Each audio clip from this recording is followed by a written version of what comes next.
This is, again, a matchup of the two defending state champions, but really more Miege's last true test. Miege Stags, and again, they are taking on the 2015 defending 5A state champion, the Mill Valley Jaguars, led by Joel Appleby. They are 3-2, and again, they come into a game where they're, frankly, overmatched. This is a Miege team that is very good offensively. They have got Division I recruits on both sides of the football. The defense has played a lot better since that Blue Valley game, but again, Mill Valley, they do have some weapons offensively.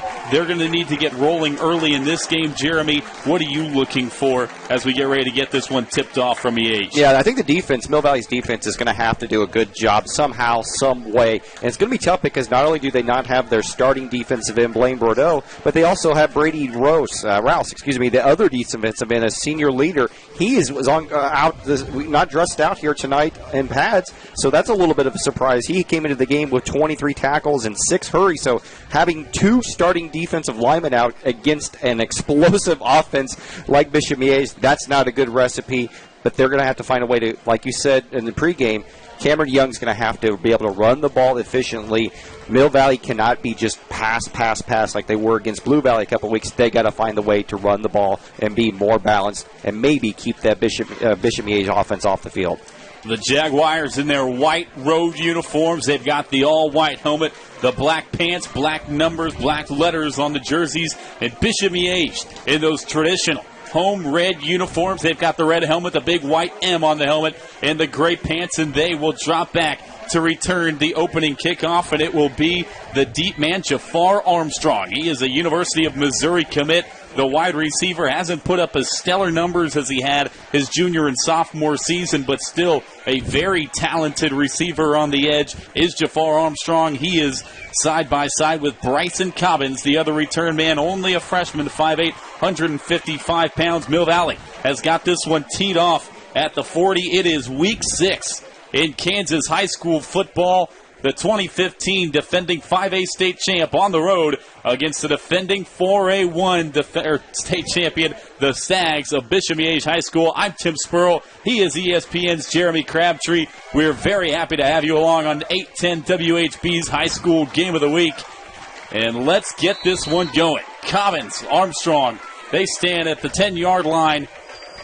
Bishop Miege will go right to left, and here's the opening kickoff, a short end-over-end kick to the 25. It is called for, and fair caught near the 25-yard line by the up man, and here comes that Stags attack. Yeah, the Stags attack is led by quarterback Carter Putz, 5'11", 185-pound junior quarterback that is committed to Notre Dame in baseball. We've seen his arm for the last 2 seasons. He comes into this game with 17 touchdown passes and only 2 interceptions, completing 62% of his passes, and he loves to spread the ball around. Tommy Winkelhofer, Jaimin Colbert, Landry Weber, Joseph Gleason, and obviously we've already talked on Jafar Armstrong. They love to spread the football around. Tavon Tusa is the tailback behind Carter Putz in the pistol formation. Short drop for Putz on the first snap of the ballgame. He is going to roll left. Pressure coming from his backside. He is going to take this one, throw it near sideline. It is caught across the 50 to the 45, and out of bounds is Jafar Armstrong. What a catch. What a play by Carter Putz to keep the possession alive. Looks like we do have a flag down, though. It's going to bring it back. Oh. He's a legal man downfield. That's sad because it wiped off a beautiful scramble, and how Carter Putz kept the ball alive and then found Jafar Armstrong, who came all the way from the right side of the field to the left, catches it just before he went out of bounds. That's the type of play you want to make with Andy Hill, your lead recruiter for the University of Missouri, just feet away. What a catch. Too bad it's all wiped out. Yeah, negates a 30-yard grab. And the penalty sets Miege back at the 21-yard line. It'll be 1st and 15. We'll do it over again. 3 receivers in the formation, 2 right, 1 left for Putz. Again, a Notre Dame baseball signee. The junior quarterback stands 5'11", 185 pounds at quarterback.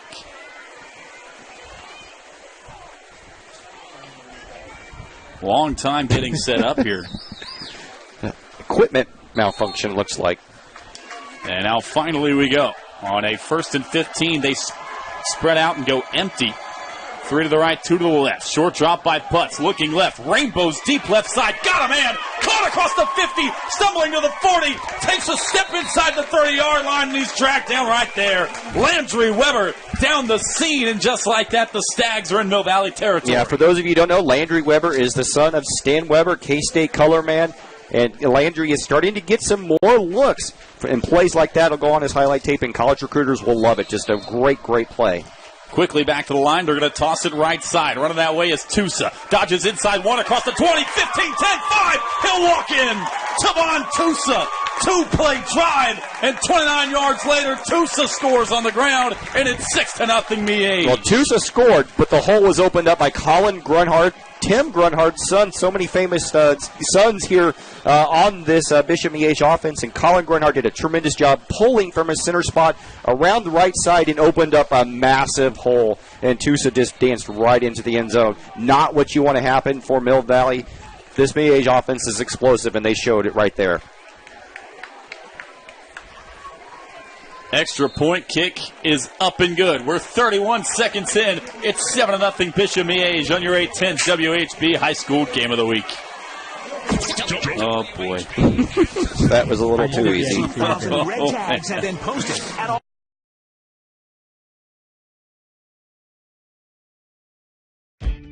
Smart Kansas City shoppers know where to find the best rewards program in town. Only your locally owned Price Chopper lets you earn points on all your purchases, not just certain items. And only Price Chopper gives you a choice how to save. Choose fuel and save at more than 80 Quick Trip locations. Choose food and save 5% on groceries at Price Chopper. You'll even find bonus rewards points throughout the store. Visit mypricechopper.com and start saving on food or fuel today.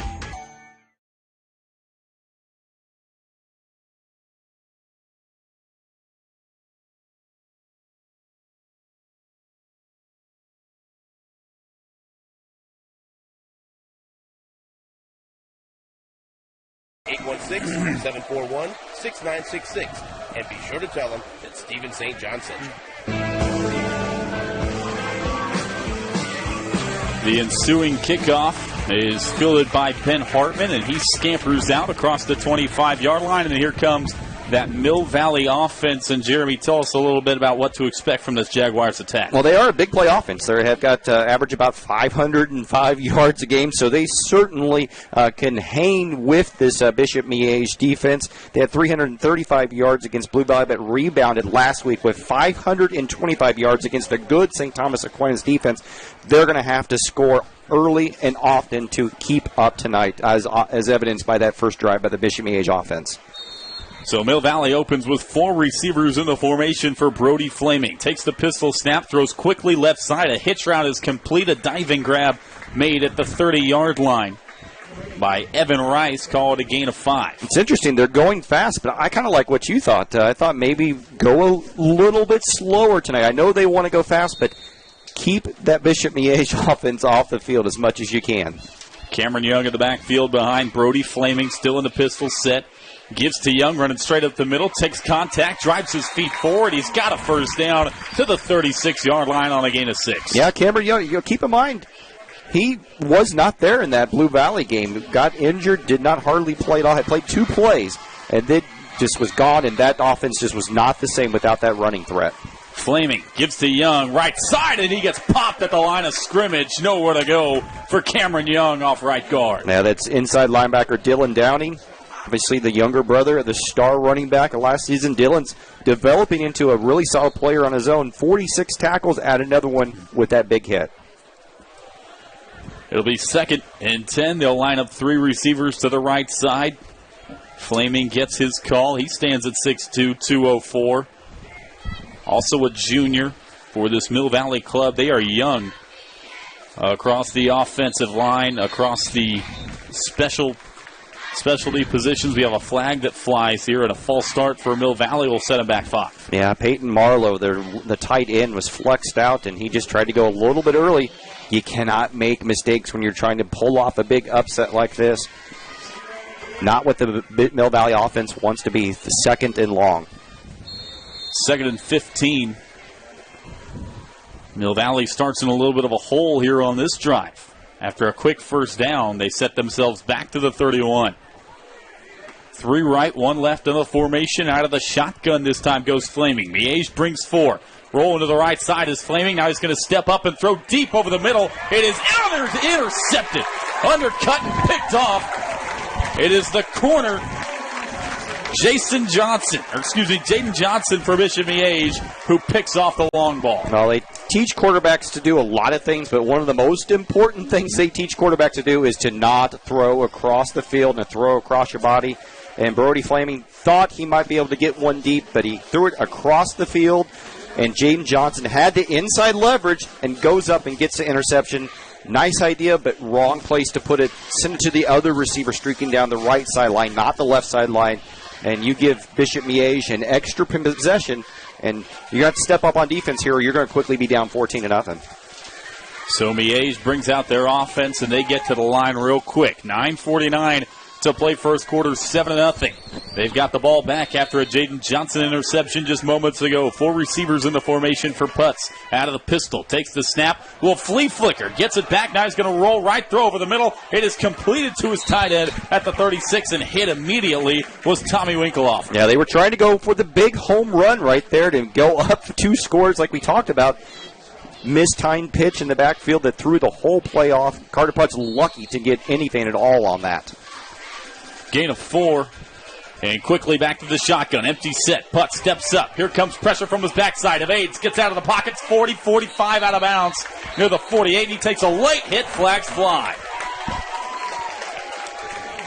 Couple of flags on the far boundary over on the Mill Valley sideline. That's going to tack on 15 more to the 10-yard carry. And Coach Joel Appleby is not happy, and for good reason, because this is not how Mill Valley football is played. They do not do cheap shots out of bounds like that on the quarterback, and that is exactly what happened right there. Give Carter Putz a ton of credit. The defensive backs did a nice job in coverage, so just tucks it, scoots up the right sideline, and gets the first down, but then add 15 extra yards to that. Again, keep going back to this. You cannot hand Bishop Miege free yards and free possessions like this. Mill Valley will bring 4 off the 35-yard line. They give to Tusa, running straight at the middle, dodges one tackler and falls forward inside the 30 to about the 28-yard line. Tavon Tusa, new to this lineup, a sophomore, 575 pounds, and again, a guy that wasn't the starting tailback at the beginning of the year. Yeah, Cameron Clark was the starting running back. Now they're doing running back by committee. They run right side. This time it's not Tusa, but getting out across the 20, 15, 10, and getting decked out of bounds at the 7-yard line is Bryson Cobbin. Yeah, the freshman. How about this? You just have a freshman you can insert into this Bishop Miege offense. He's only played in 4 games, but he's averaging 9.9 yards a carry, and that's exactly why extremely explosive John Holmes is really high on this youngster. First and goal to the 7-yard line. Running back goes in motion. They're going to flare it out near side. It's Landry Weber cutting back to the 5 and chopped down at the 4-yard line. Gain of about 4 yards. And they just continue to shuttle new offensive weapons in. Take a couple guys off, bring new guys in. This is how deep this offense is. They can bring in freshman and sophomore running backs that are just as talented as the other guys that were out there. 2 running backs in the backfield now by Putz. 2 left, 1 right. In the formation, they go straight up the middle. And Clark bounces off 1 and spins forward to about the 3-yard line. That's the 3rd tailback we've seen get a carry in this game for Bishop Miege, and we're not even 4 minutes in. No, but it sets up a critical 3rd down if you're Mill Valley. You have to find a way to keep them out of the end zone here on this play. 3rd and goal from the 4. 2 right, 1 left for Putz. Takes the snap, tosses right side. Cameron Clark cut back looking for the end zone, and he's in.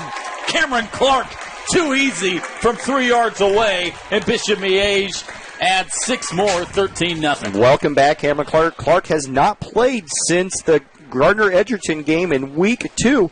Was banged up a little bit with some injuries, but he comes back and goes right into the end zone on a simple toss to the right where he planted his foot, went north-south, and was in the end zone in a blink of an eye. Jake Hyan on for the extra point. 7:56 to play first quarter, and Bishop Miege don't blink. 2 touchdowns out of the gate here. And the extra point is tacked on, 14-0. All Stags in this first quarter on your 810 WHB High School Game of the Week. Tom, what do I need a warranty for? 1, 2, 3, happy, you know. I want to find out how good I am. Yes, sir! If you relax, you get blown out. Let's get it done! Let's get it done!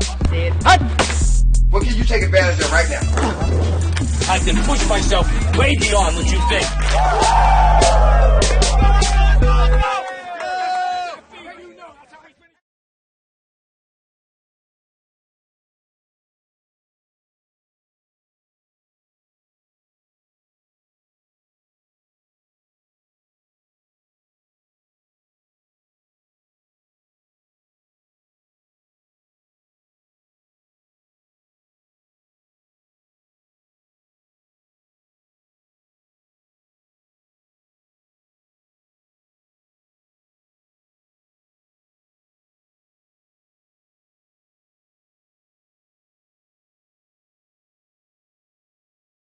By Hartman, runs up the right hash mark, and he gets out to the 25-yard line, and that is where Mill Valley will start for the second time this evening. Again, they went punt on their first possession, picked up a quick first down, but then a penalty marked them back, couldn't escape the hole. Well, I hate to say any drive in the first quarter is a must-score drive if you want to stay in the game. This is a must-score drive some way, somehow for the Jaguars. They've got to put some points on the board, possess the ball for a little bit, because it's very obvious the Bishop Miege offense is on fire tonight, and they're going to score a lot of points. You got to do something positive on this drive to get back into this ball game. Mill Valley will open with 4 receivers in the possession. They're going to give to Cameron Young. Reverse. Back to the quarterback, and he gets popped at the 12-yard line. Brody Flaming gets laid out, and it's a huge sack for Miege. That's Joe Watsky, the leading returner on this defense from last season. All-conference, all-EKL, all-state as a junior. And he, as a sophomore, he's a junior now. He just leveled the Flaming on that. They tried a reverse flea flicker. It did not work at all. Loss of 10 officially. Flaming back to the line, short drop, zings it right side, tipped up, nearly intercepted. It'll be 3rd and 20. Boy, Mill Valley is just all out of sorts right now. Everything is going Bishop Miege's way. I mean, now you're in this 3rd and absolutely long situation, and you're going to unleash the Blue Valley or Bishop Miege pass rush against an offensive line that's been under fire from the beginning here for Mill Valley. 3rd and 20, 14-0 Bishop Miege, and the Jaguars are all out of sorts, like you said, in the early going. 7-11 to play in the opening quarter. 3 left, 1 right for Flaming. Short drop. He's got time. Rainbow's deep right side. Got him in. Hartman, a diving attempt, and he's incomplete on the sideline. And there was contact, but no penalty flag. It'll be 4th down. I don't know if he saw who was out there in coverage. Jafar Armstrong, the Missouri receiver commitment. That's how much they respect Hartman on that as their big offensive playmaker. He did a nice job on coverage right there, and the must-score drive, 3 and out. 7:05 to go, almost halfway through quarter number 1. Miege has touched the ball twice. They've got into the end zone twice. Hasn't taken them long either time. Mill Valley goes back into punt formation. And Landry Weber will be back there. It's a fake punt. And now he's going to step up and boot this one. A rugby-style kick is going to hit across the 50, bounce across the 40, roll inside the 35, and get down to the 31. That was a wacky play for Mill Valley. I don't think it was a fake punt. I just think Bishop Miege's line got through so quickly that the punter had to do something to get out of the way. Nice job getting the rugby kick, but then there was a flag down on the far sideline over here, so... Well, illegal formation, man. So now we get to do this again. I mean, that was like a jailbreak back there. The punter did not have any time at all. And now we get to see this Bishop Miege special teams line up and come after the kicker once again. That's rough. I mean, it was a great play by Ashford. Yeah, like you said, it was kind of a jailbreak, and he just took off out of the left side immediately on the snap. And, I mean, he knew he had to pick up 20, so he just booted it. And it was actually a great punt. Now he's going to have to do it again. This time he stands 5 yards deep in his own end zone. Actually, now that's Joel Dawn now and is the punter, their star safety. Miege brings the house again. Ashford gets off a beauty. Spiraling punt, hits at the 45, rolls past midfield. And Mill Valley will down it there at the Bishop Miege 48-yard line, but still a pretty good punt from the sophomore punter, Jake Ashford. Did something positive there. Now, that was a must-score drive. Didn't happen, so now this becomes a must-stop drive. You got to find a way to slow down this explosive. I'm running right out of adjectives to describe how good this Bishop Miege offense has been this season. And even in that game when they lost against Blue Valley, we were there. They put up some big numbers. They were explosive, just could not make enough defensive stops. They're really good. Here comes Miege for the third time this evening, third time in this first quarter. Carter Putz shouting out instructions from the pistol formation. Takes the snap, looks left, throws a bubble screen to the Armstrong, across the 45, dancing his way to the 50, and he gets driven back behind the 50 to about the 49-yard line of Miege, so only called about a gain of 2 to Jafar Armstrong. That's a nice open field tackle by Joe Don, who is the quarterback of this defense. The free safety came into the game with 85 tackles, so he's all over the place. It's hard to tackle Jafar Armstrong, and Joel Dodd did a nice job there in open field. 2nd and 8 for Putz and company. Mill Valley, 3 defensive linemen, 5 DBs in the formation. They're going to toss it right side. Cobbins trying to get to the edge, cut back near the 45-yard line, gets across the 44, a gain of 7 on the ground for Bryson Cobbins. All right, the first real third down situation for Bishop Miege. Do they run the ball, or do they open it up and continue to pass the ball? We'll be very interested to see. I think they go with their running back. Their running attack has been very, very effective early on. 4 receivers. Putz, short drop, looks, fakes the bubble screen. Now he's going to step up in the pocket, throw it right side. High catch made by Cobbins across the 40. First down inside the 35-yard line. What a nice catch by Bryson Cobbins. Only 5'8", 155 pounds. He went way up in the air to make that reception. He has 3 receptions this season, averaging 12.7 yards a catch. Add to that tally, a big first down for the Stags. He's only 5'8", but he got up on that play.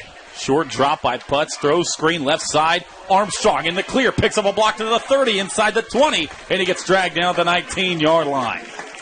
I'll tell you what, I've also been watching the sideline here for Bishop Miege. They want this game bad.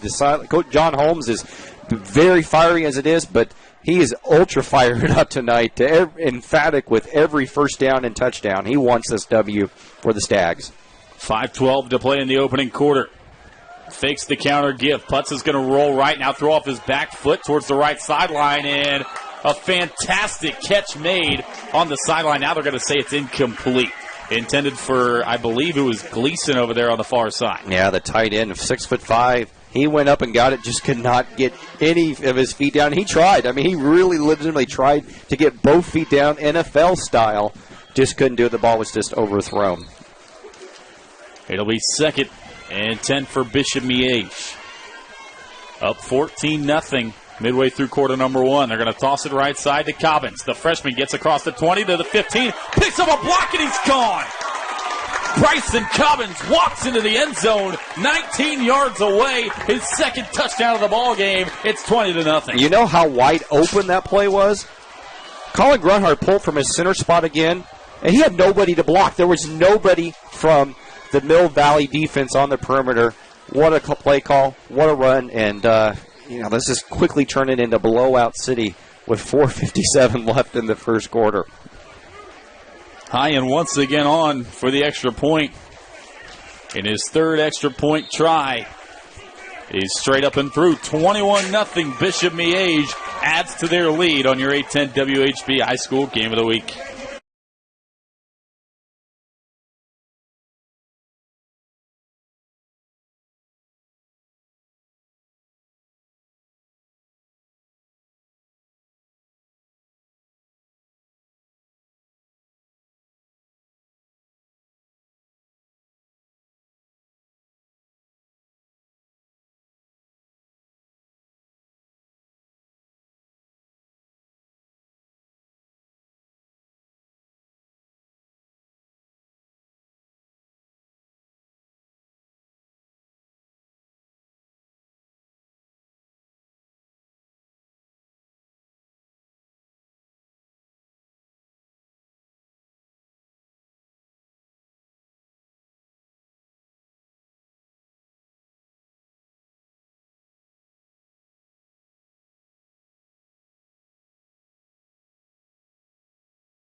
Another end-over-end kick fielded by Hartman once again at the 9-yard line. Runs up the right sideline, and he is decked at about the 23-yard line. And here comes Mill Valley for already the third time this evening. Couple of punts, and Bishop Miege up 21-0, Jeremy. Yeah. 4:51 to go in the opening quarter. I had the stat, and I told you we were talking in the break there that these meetings are going to be more common now that Mill Valley is in the EKL, but the Stags have been the demons for the Jaguars over the year. Going back to 2012, the Stags knocked an 8-1 Mill Valley squad out of the playoffs with a 41-23 victory. Montel Closart was the quarterback, future KU quarterback, had a big game that night. And they're going to give to Cameron Young on the first down carry, only a gain of 1 to the 24. And they also met again in 2011, 41-7, Bishop Miege. And then in 2010, get this score, 67-21. We might be heading that way here tonight. So certainly Miege has owned Mill Valley in the 3 recent meetings that they've had. Remember, Mill Valley's only been open since 2008. Yeah, brief history, but again, like you said, just dominated by Bishop Miege. 2nd and 8, called a gain of 2 yards, sitting at the 25-yard line is Brody Flaming and the rest of this Mill Valley offense from the pistol formation. He's going to give the Young cutback, and he got nothing. Maybe out to the 26, and it'll be 3rd down and long for Mill Valley. It just seems like anything that Mill Valley's trying to dial up, nothing is working. A very nice job by the defensive line. Linebackers are playing well for the Stags. This is a total team effort right now. Special teams are playing great for the Stags. This is what you want when you're, one of the top 2 or 3 teams in the city. Jafar Armstrong is lined up at the near side cornerback position, so he's on the field again defensively. 3 left side. Short drop. Throwing that way, and it is intercepted once again. Intercepted on the hitch route on the far side. And Bishop Miege is once again inside Mill Valley territory following a turnover. Yeah, Flaming through the traffic. That's just 2 critical killer mistakes that he cannot make. Threw one into traffic, and then that one just threw it right to the defensive player there. Was trying to get the slant or a little curl to get the first down, but you just cannot do that. You can. You've got given Miege 2 free first quarter possessions, and you're already down 21-0. Cameron Key, 5'9", 160-pound junior, intercepts that pass for Bishop Miege. And again, now sitting at the 36-yard line. We're still in the first quarter. Short drop for Putz. Here comes pressure right up the middle, dancing around. Now he's going to throw it off his back foot into no man's land. And it falls incomplete, and he just wanted to get rid of that one. Yeah, you know what?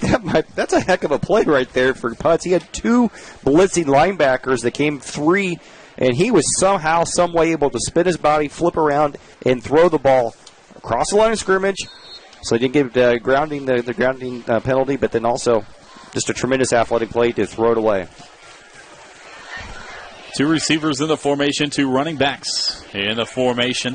One of those guys, Tavon Tusa, goes in motion to the right side. They're going to give a counter to it's Cobbins getting to the edge at the 35-30, and he gets ducked out of bounds at the 25-yard line. Boy, if he's a freshman, just imagine what he's going to be like when he gets a little bit older and adds some weight. I mean, he's only $155 right now, and he has got some wheels because there was a defender coming from the linebacker spot that had the angle on him, and guess what? He blew that angle up. That was actually Evan Rice, the outside linebacker from Mill Valley. He blew that angle up like it wasn't even there. He's already got 2 touchdowns on the ground in this first quarter. 4 receivers in the formation. Hard count by Putz. He steps to the line, adjusts the call, and now steps back from the 24-yard line. It's a 1st and 10. Low snap. Got time over the middle. Got a man. Armstrong inside the 10. 5 makes a move. Lunges for the end zone, and he's in. Jafar Armstrong from 24 yards away. A catch and run has got the Stags up 27. And I tell you what, nothing fancy about that. That's only a 3-step drop. Run the slant. Your wide receiver wide open. Then he battles into the end zone. That's the type of play that you want from a kid that's one of the top 5 recruits in Kansas City and committed to the University of Missouri. Jafar Armstrong having a heck of a game. And we said that we blow out city before this. Blow out metropolis now. I'm coming up with different terms to come up with. This is ugly. What point do we get to county? Hyen's extra point is up and through. 28-0. The 4A1 2-time state champion all over Mill Valley on your 810 WHB High School Game of the Week. Hi, Chief. If you are searching for the best local and professional roofing contractor, look no further than Ryan Construction Systems. For nearly 30 years, Ryan Construction Systems has served over 10,000 happy customers within the Kansas City metro area. From simple repairs to a complete roof replacement, Ryan Construction Systems can meet your needs. Whether in Kansas or Missouri, call anytime at 816-741-1941. That's 816-741-1941, or visit RyanConstructionSystems.com.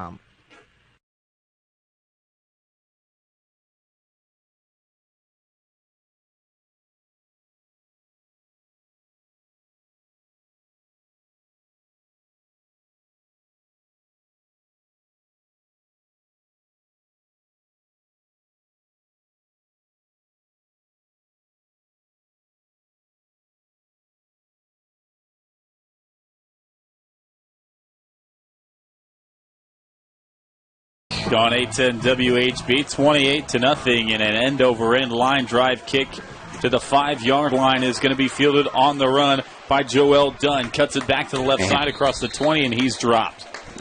Miege is just playing all facets perfectly. Special teams, they're not even getting it out to the 30 or 25-yard line on any of these kickoffs.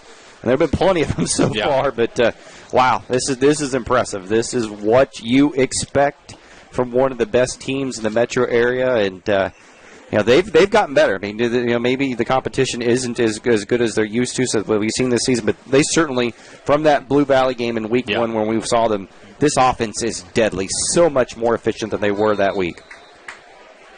3 to the left, 1 to the right for Flaming, who comes out for Mill Valley, just trying to get a drive going. Flaming drops back, hitch route completed to Hartman at the 30-yard line. He's dropped at the 31-yard line.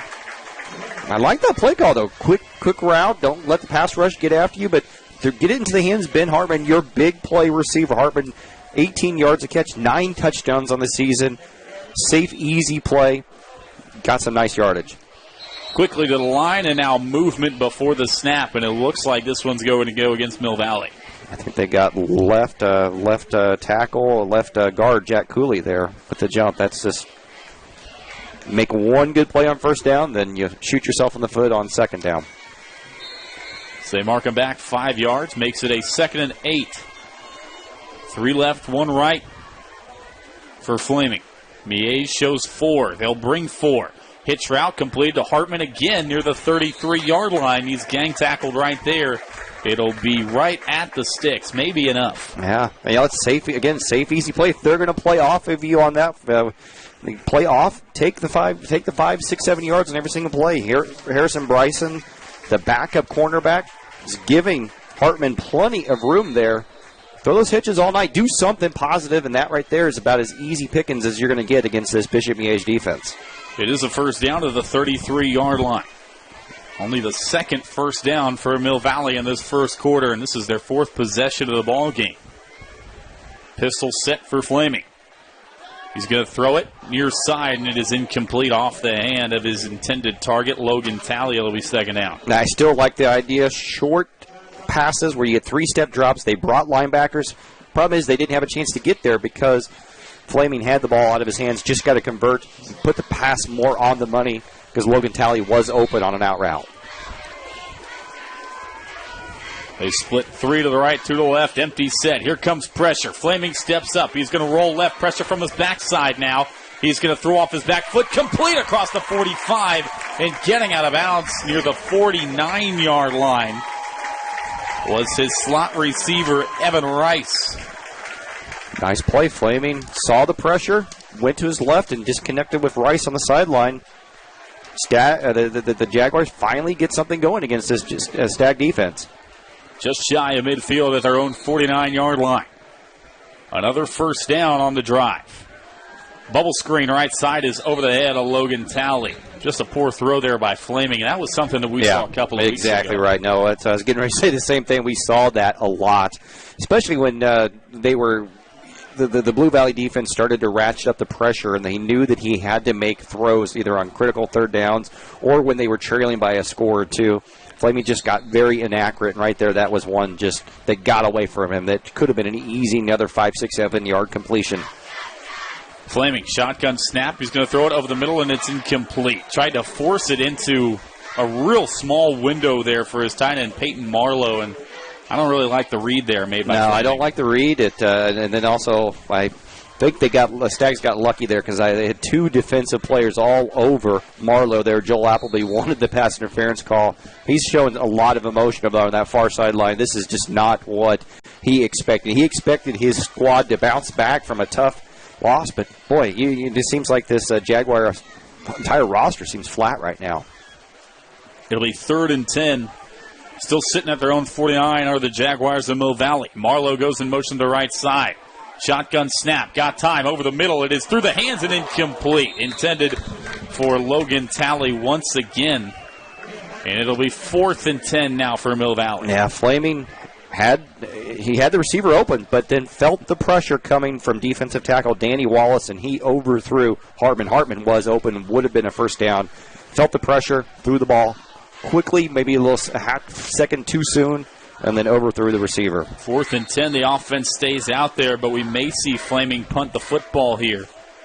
Now he backs his shotgun position out 10 yards behind center. Now he is going to punt it, and it's a good punt. Spiraling inside the 10, hits to the 5, still rolling, and it is inside of the goal line, and it's going to be a touchback, and here comes Bishop Miege. This is their worst starting field position this of the first quarter. This is, but also something there on that drive there from Mill Valley that we've not seen. Some urgency, some desire, some effort. Even on that punt, Logan Talley, the R-back, went flying down to try to keep it from going into the end zone. Unfortunately, couldn't do it. But that's the type of effort that I think the Mill Valley coaches were expecting from the outset, not with 1:30 left in this first quarter and being down 28-0. Bishop Miege quickly back out there after the change of possession. They're going to toss it near side and trying to get to the edge, dancing around to the 20 and ducking down near the 23 is the young tailback, Cameron Clark. Not many carries for Clark in this game. But he was the starter. He was the starter, and he's been battling some injuries, and Coach Holmes said that they were going to do running back by committee because I think they found that Tusa and Cobbins have the talent. You throw them in there, you get a three-pronged attack going up against the district that they're getting ready to face. They're going to have to run the ball more effectively. They give up the middle to Clark, and he dives forward to about the 28-yard line, and again they're replacing a do-it-all back in Dawson Downing from a season ago. The guy tore up the Metro for a few years here in a Miege uniform. They're not replacing him with one guy, like you said. I mean, it takes three. It takes three. And Downing's actually at the University of Missouri, walked on there, and believe he got some action a couple weeks back against Eastern Michigan. 3rd and 1. They toss it near side across the 30-yard line. Picks up a block in across the 40, and chopped out the 42 is the freshman Bryson Cobbins, who continues to impress. I love how he doesn't dance around. He cuts and goes, and that's – you don't see too many freshmen. I mean, he's probably, 14 years old. You don't see too many freshmen out there in high school football against one of the top teams in Kansas City do big plays like that, but that's quite impressive. This kid's going to be good to watch here as he adds some weight and gets even better and better. Empty set. Mill Valley brings pressure. Putz gets away for the moment. Now he scrambles to the sideline. He's going to tuck it, run across the 50, cut back to the 45, still on his feet to the 40, and he charges to the 37 before being dragged down from behind. I don't know how to describe what we just saw, but he should have been tackled multiple times for a sack. Sage Spadera, the backup weak side linebacker, blitzed and was right in Carter Putz's face, but somehow Putz was able to rumble, stumble, spin, fight, and get a big play. Wow. And that is the end of quarter number 1. A big carry by Carter Putz. His team's up 28-0 after 1 on your 810 WHB High School Game of the Week. High school sports fans, Trent Green here, and when I want the latest scores and news, there's only one place I go, 810varsity.com. Live scores, features, brackets, and even watch games live on the laptop, phone, or mobile device. Watch the Lee Summit, Blue Springs, and Park Hill schools, Blue Valleys, Olathes, Rockhurst, Miege, Lansing. The list goes on and on into Missouri and Kansas. And playoff broadcasts too, plus top 25, awards, and more. Check it out now, Kansas City's home for high school sports, 810varsity.com.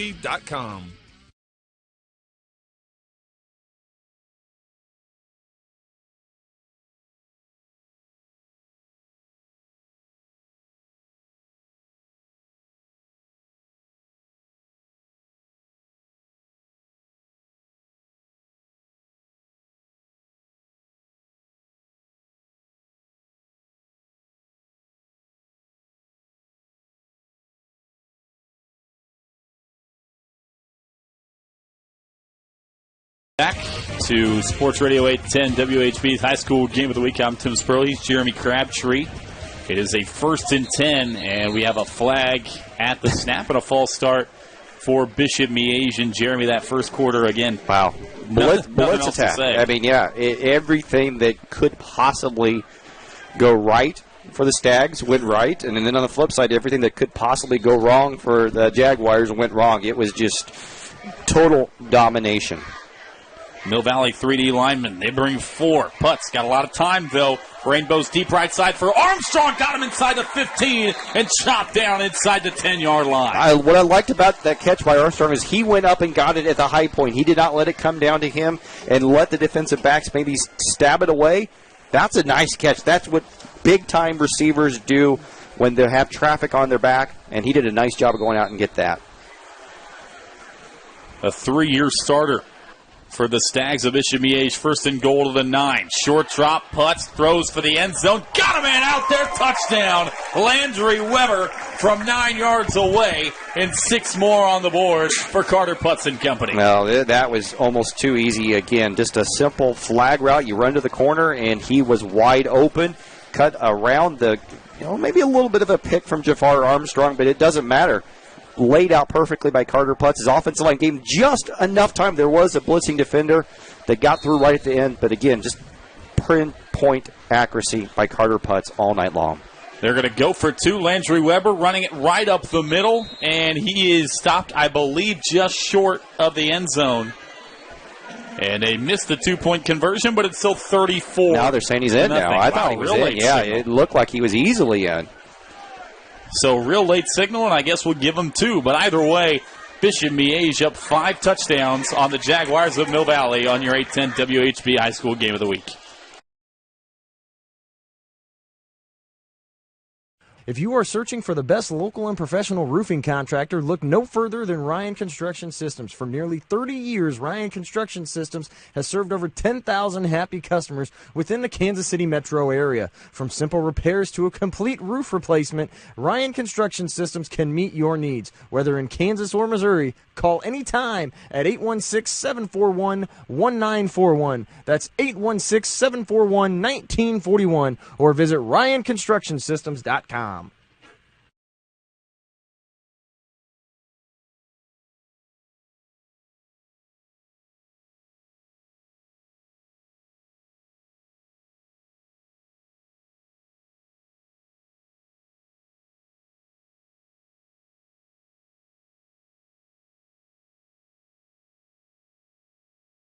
The menu and reserve your table at reddoorgrill.com.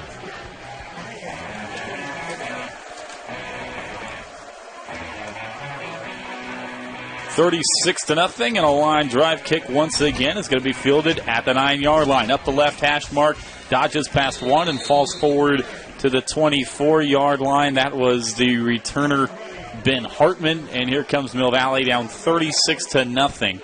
The 2-point conversion was good, by the way, on that previous drive, and all Stags. It was kind of a busted play there. The snap was low, and Weber smartly got up off his knee and ran it right up the middle, and I think there was some confusion as to whether or not he got in because he stopped. He knew he was in, and he stopped once he crossed the plane. Just one of those nights where absolutely everything is going the Stags' way. Miege shows 4 They're going to give to Young, gets to the edge at the 30 and ducks out of bounds at the 31-yard line. Again, Cameron Young, a sophomore running back, 191 rushing yards, 2 touchdowns last week in the loss to St. Thomas Aquinas. Barely played, in that loss against Blue Valley 2 weeks ago. 4 receivers in the formation. Flaming will give to Young, running left again. Cut back, and he cuts back right into the arms of a linebacker for Miege. Dropped for a loss of 3. Yeah, Joe Watsky, again, one of the better defenders. I mean, we're still blessed to have some of the best defensive players in the state of Kansas in the EKL. Michael Maffrey, the do-it-all linebacker over at Blue Valley, and Joe Watsky's right up there in that same level. 2 just tremendous defensive players, and right there, right in the right spot again, like he's been all season long for the Stags defense. He had 54 tackles coming into tonight. That's just through 5 games. 6 tackles for loss, 2 sacks, and an interception. Flaming. Here comes pressure again from his backside, spinning across the 30, still driving to the 35, takes a hit, and he falls forward to the 38, picks up a first down. Brody Flaming, the best play of the night for Mill Valley. And drive, effort, that's just been missing all night long from this Mill Valley offense, and right there finally got something going positive. He didn't want to go down, and they had 4 guys. I mean, I was sure he was going to go down with 4 guys on him, but he somehow spun out and picked up the first down. Flaming hands up the middle. Cameron Young, stiff arm. Another stiff arm to the 45. Cut back, and he gets dropped at the 48. Hard hit on the far side, but not before a gain of 9 on the ground for Cameron Young. You can see small little flashes from Cameron Young as to why he picks up so many big yards. He is tough to bring down, and he's very elusive, but he also has got some wheels. A nice 8-9 yard run there on first down. From their own 48, go the Jaguars of Mill Valley High School. 3-2 on the season. They've now dropped 2 in a row. Flaming hitch route, right-sided, is completed across the 45, but a flag does fly in the secondary. They got 2 offensive linemen, not just 1, but 2 offensive linemen down the field. Jacob Campbell, the center, he was 6 or 7 yards down the field on a pass play. You can't miss him. I mean, he's 6'2", 275 pounds.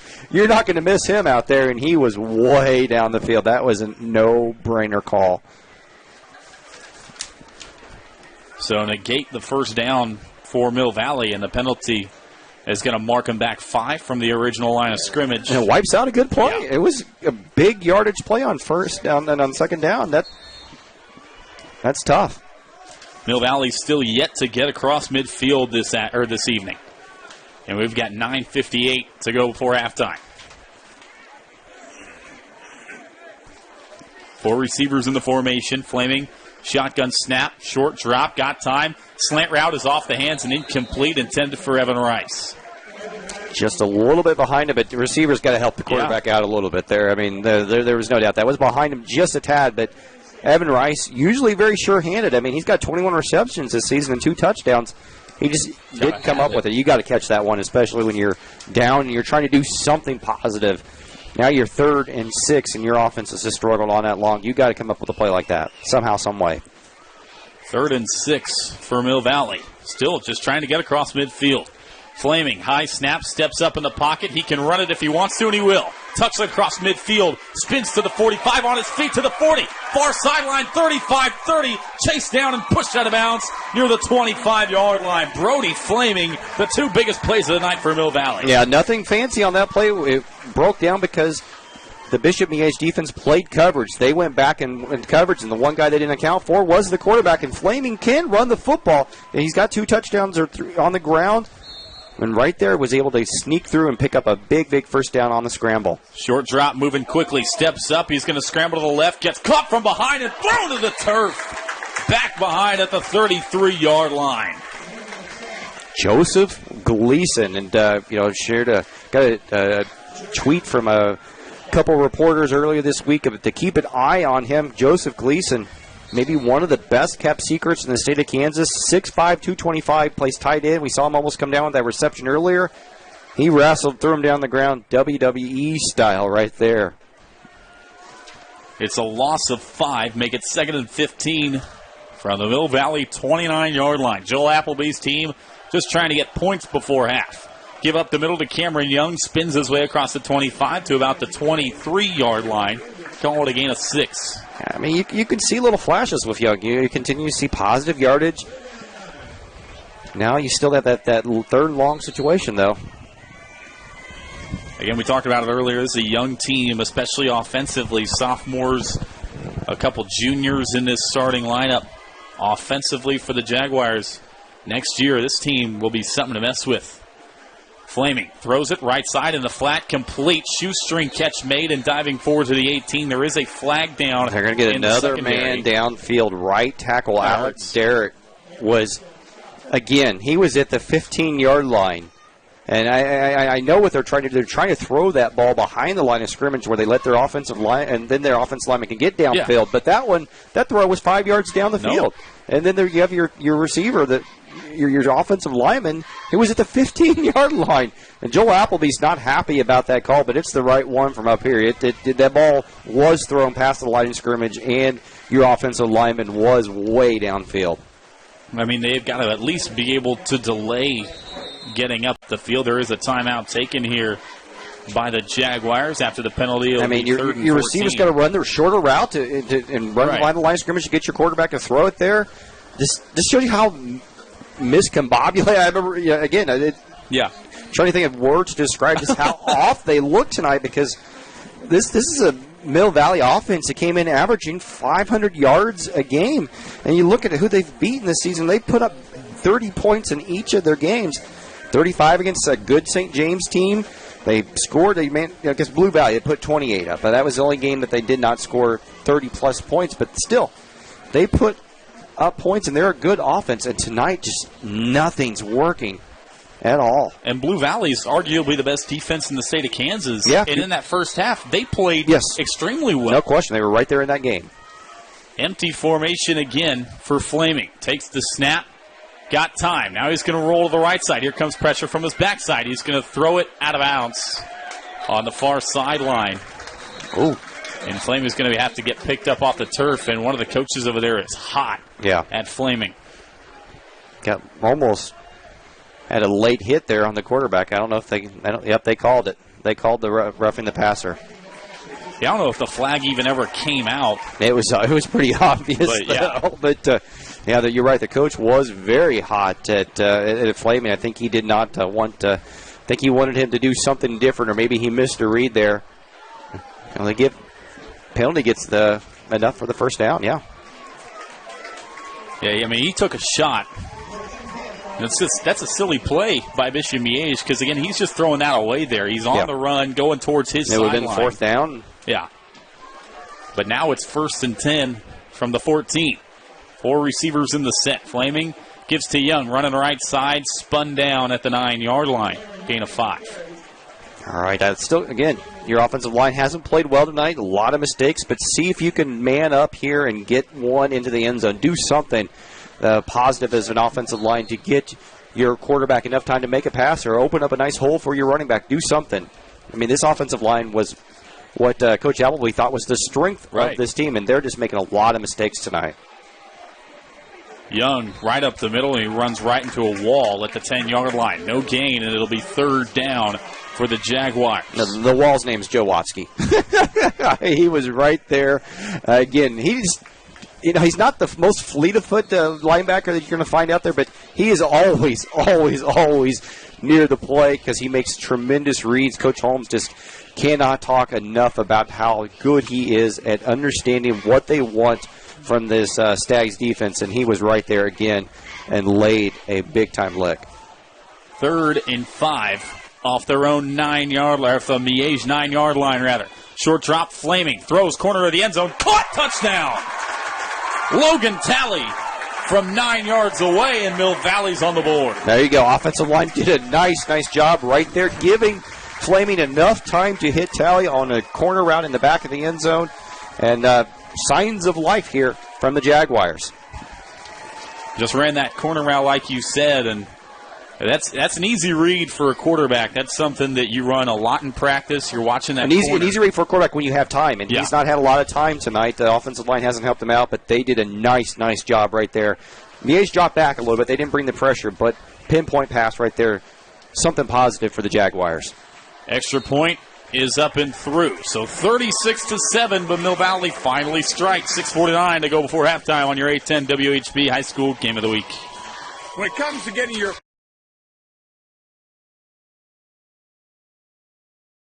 One, two, three, happy, you know! I want to find out how good I am. Yes, sir!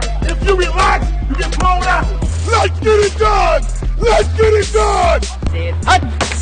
What can you take advantage of right now? I can push myself way beyond what you think.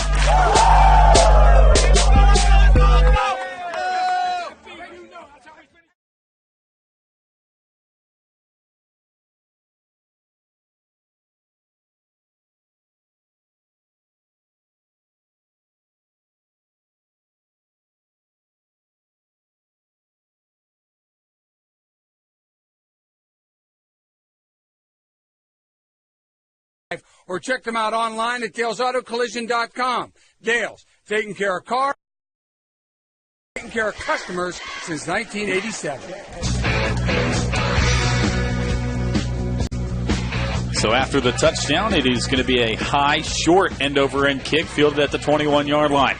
Cutting back to the near side and off of one tackler and now getting dropped at the 20-yard line was Jafar Armstrong, who tried to reverse field, and then he got into trouble, and he gets taken down where he fielded the football. So here comes Miege from their own 20-yard line. Mill Valley gets on the board, but again, they have not been stopped. They've scored every time they've touched it. Yeah, now the emphasis switches to the defense. Your offense came through, put one in the end zone, did a nice job. The offensive line did a nice job on that drive. Now your defense, Joel Appleby's got to find a way for his defense to do something to either create a turnover, get a 3 and out, do something positive here, because there's not been a lot of positive on this side of the ball here tonight. 4 receivers. They hand up the middle, and Cobbins will get popped near the 21-yard line. Maybe a gain of 1 for the freshman running back. Good job of rallying by the Jaguar defense. Yeah, the Mill Valley crowd is here in force at Bishop Miege, and they're starting to make a little bit more noise. Certainly more enthusiastic after what they saw in the last couple plays here. Great atmosphere here. And Shawnee Mission, as it always is on a Friday night at Miege. Short drop by Putz. Got a lot of time. He's going to zip it right side. Caught by Landry Weber at the 25. Dances to the 30-yard line. Out of his shoes to the 40 to the 44-yard line. I mean, he broke someone's ankles after he picked up that first down and gets all the way out across the 47. Now, I had a long talk with Landry's father, Stan, about him, and he's starting to get more looks from recruiters, but he called him the best athlete in the family. And don't forget, his brother Stanton played at K-State, was one of the better special team stars for the Wildcats for a couple years up there. Cobbins running left. Big hole across the 45 and dropped at the 41-yard line. So when Stan says that Landry's the best athlete in the family, that's pretty stinking big. And we saw right back there on that play where he, as you said, made a fake that I'm surely will find his way to his huddle highlight film. Without a doubt. 2 right, 1 left. Putz is going to fake to Cobbins, throw over the middle, caught by Weber, inside the 30, to the 20, no one around him, and Landry Weber is in from 42 yards away. Bishop Miege just full throttle in this first half. It's 41-7. Simple play fake, bring the linebackers up, run the route right behind him, pinpoint accuracy, and Landry Weber breaks a tackle, and then he was gone. Everybody knew it. 5:44 to go before halftime. And Mill Valley has had no answer whatsoever in this ball game. High and on for the extra point, and that kick is up and through. 43-7 your score. 5:44 again to go till halftime. All Miege on your 810 WHB High School Game of the Week. I think there's some smack.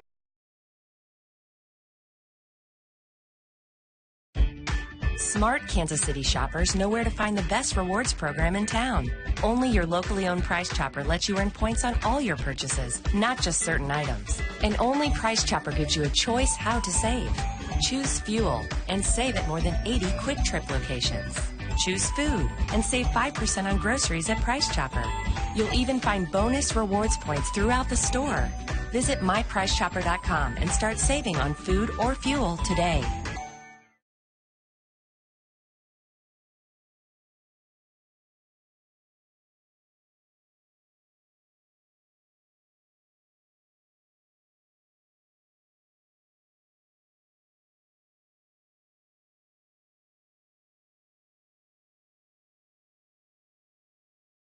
Yeah, I'm playing the ID now. WHB Kansas City.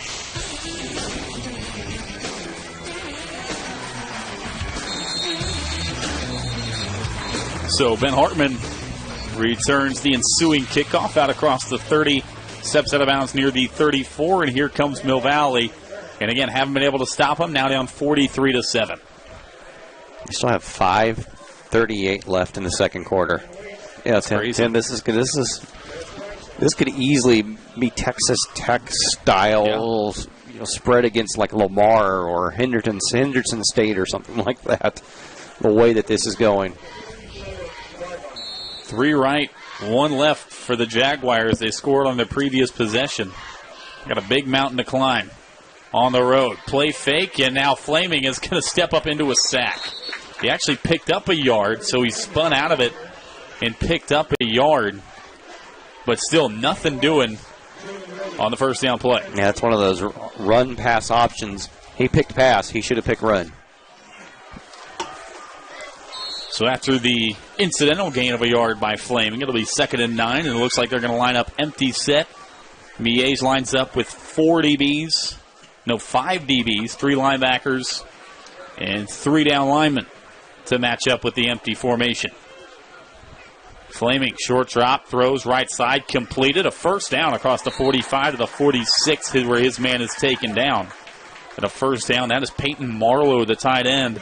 Hasn't been used that much in this one, but he picks up that 10 right there. No, Marlowe came in kind of as one of the security blankets for Flaming. Don't forget, they had Luke Kroll last year, the big tight end that went on to pitch at the University of Arkansas. Tight end is a big part of this offense. Young will run right side, dodges 1 tackler, and scoots out of bounds across midfield to about the 47-yard line. And this is a game where, again, Miege right now up 36 points, and maybe a little bit of bad blood. If you're John Holmes and Joel Appleby, I mean, if John Holmes keeps this separation and keeps on dumping on the points like this, it's going to leave a bad taste in the mouth of Joel Appleby and these Mill Valley Jaguars. Yeah, we've noticed in between scores there that there was some John going back and forth between the sidelines between Tim Grunhard, the assistant coach at Miege, and Appleby. So the referees had to hold Appleby back here. We'll have to monitor that the rest of the game. Young running right up the middle. He's got a first down across the 40 to the 35-yard line. So Cameron Young, his night has gotten better as the evening has progressed. He's got Mill Valley to the 35 of Miege. He's going to have to continue to do positive things to get just chew up clock at this point, keep possession for the Jaguars. Young runs left and runs into a couple of defenders. Ball came out at the end of that one, but they're going to say he's down across the 34, gain of a yard. 4:19 to go before halftime. 43-7. I mean, we've done a few Miege games over the past couple of years, and we've seen them blow out teams, but this... Not teams that were defending state champions, Class 5A. Most of their blowout wins have been against lower level, EKL teams, or in the playoffs when they get into that lower level 4A to 4A1 bracket. Flaming throws right, completes to Talley, who's pushed out of bounds about 2 yards shy of the first down marker at the 27-yard line. And this is a beatdown reminiscent of what we saw. We did the Piper game a couple years ago when they were out here, and it was A-10 game of the week, and boy, they just throttled Piper that week, and it was 60-70 points, and that's the type of blowout I would have not imagined tonight. Young running straight up the middle, has a first down across the 25 to the 24 on a gain of 3 yards. And I remember that Piper game kind of came in, and Piper was riding high. I think they might have been undefeated going into that one. Had a very good defense, but again, they just didn't have the athletes that were up to par of Miege, whereas Mill Valley, you could argue that their athletes are comparable, maybe not as good, but definitely comparable to those of the Stags, but they're just getting outplayed on every side of the football. First down and 10. They're going to throw a short route in the flat, complete, now broken up. Landry Weber made a great break on that football, and it was initially caught by Logan Talley, but Landry Weber wrestled it away, and it'll be 2nd and 10. I tell you what, there's been a lot of impressive guys so far for the Stags, but for me, Landry Weber, he's had himself a heck of a first half here on both sides of the ball. He keeps putting this stuff together. Somebody's going to offer him a scholarship. I have zero doubt he's a Division I player for somebody. Might not be a high-level Big 12 type kid, but he can play college football at an FBS school or a group of 5 school, he's definitely good enough. Young will run right side, picks up a block. He scampers across the 15 inside the 12-yard line. Good carry by Cameron Young of 11 yards and a first down. And again, Landry Weber not the only athlete in that secondary. One guy we haven't talked about, Jamon Colbert, is an Iowa signee. He'll be in the secondary next year for the Hawkeyes. I mean, yeah, we haven't even mentioned Colbert's name all night long, and he's, the number 7 recruit in the A10 varsity top 25 recruit list, and committed to Iowa.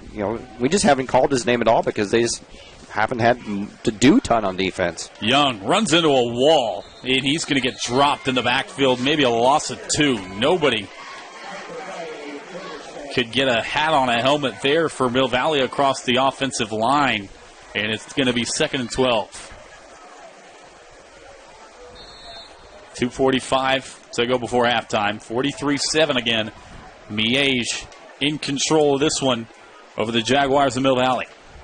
And a quick score update, and a lot of folks in this neck of the woods, Mill Valley and Bishop Miege, are concerned about Aquinas St. James. Aquinas up 14-7 over St. James late in the second quarter. Young is going to run right side, get to the sideline, and get dropped. Maybe a gain of a yard for Cameron Young. Tough sledding there, and it'll be 3rd and long.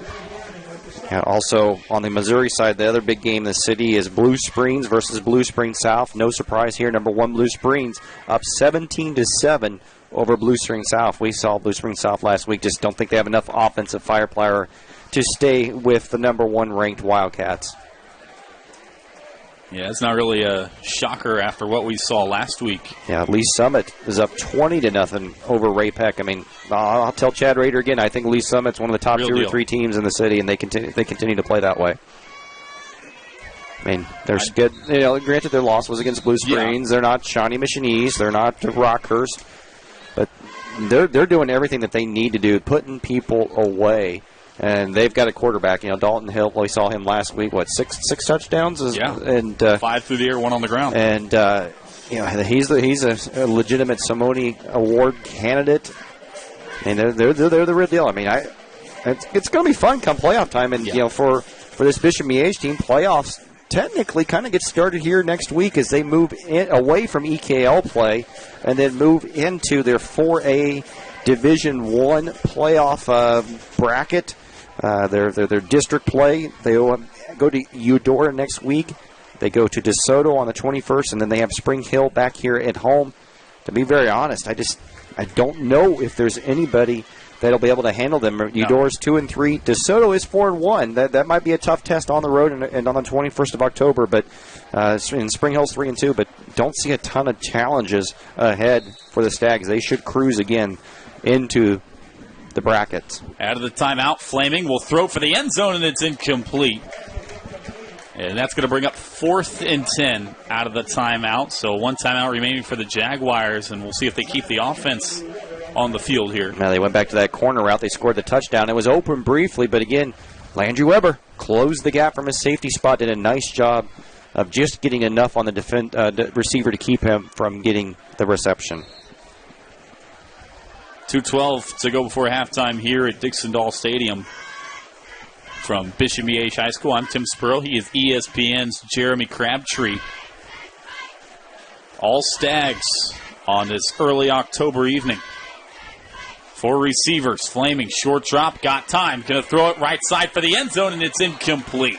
Great coverage by Miege, and it's going to be a turnover on downs. All Stags, all the time at this point. And, Mill Valley wanted to play against wanted to prove they're one of the best programs in the city. They did it last year by winning the state championship.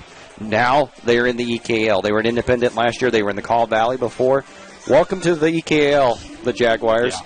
Yeah. What a tough 3-game stretch where you host the top 6A team, I guess second 6A team in the state in Blue Valley. Go on the road to Aquinas, and then on the road to Bishop Miege. That's as tough a 3-game stretch as anybody will see. Should he level out a little bit here? They got Blue Valley North and Gardner Edgerton. Should be victories for the Jaguars down the stretch.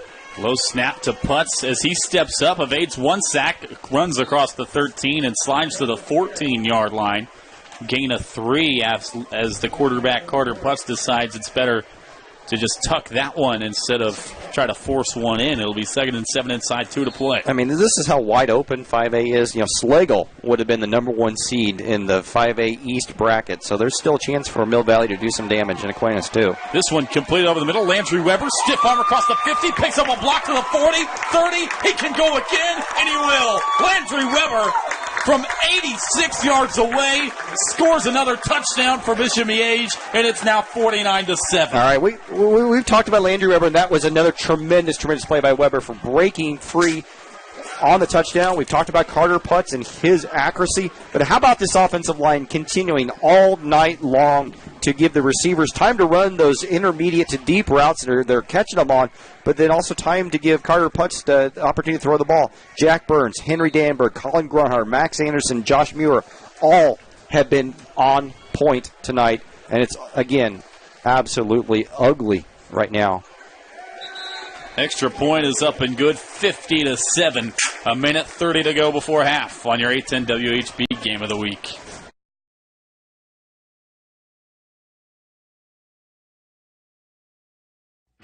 High school sports fans, Trent Green here, and when I want the latest scores and news, there's only one place I go, 810varsity.com. Live scores, features, brackets, and even watch games live on the laptop, phone, or mobile device. Watch the Lee Summit, Blue Springs, and Park Hill schools, Blue Valleys, Olathes, Rockhurst, Miege, Lansing. The list goes on and on into Missouri and Kansas. And playoff broadcasts too, plus top 25, awards, and more. Check it out now, Kansas City's home for high school sports, 810varsity.com.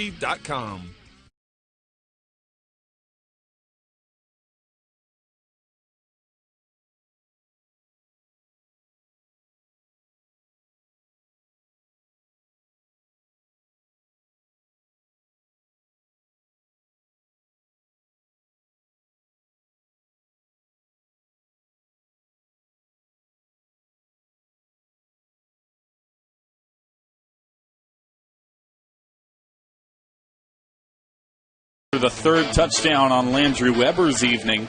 Miege will kick off one more time off the right hash mark at the line drive, end over end kick, fielded at the 3-yard line. Here comes Hartman dancing to the 20, to the 25, and he's drugged down right there. And here comes Mill Valley once again, minute 23 to go before halftime. Yeah, I mean, any silver lining for Mill Valley is the fact that the schedule does lighten up considerably in these final 2 weeks. They have Blue Valley North, who is certainly down this season, and Gardner Edgerton, who's way down again this season. So they can have a chance to kind of right themselves a little bit, maybe move up a little bit in this 5A playoff picture. Remember, they do the new seedings now, so you can kind of have a BCS type look, the college football playoff type look each week updated. Slagle would have been number 1, Aquinas would have been number 2, Seaman would have been 3, Mill Valley would have been 4, but they certainly are going to drop after this, but they have a chance to maybe get back up here in the final few weeks of the season.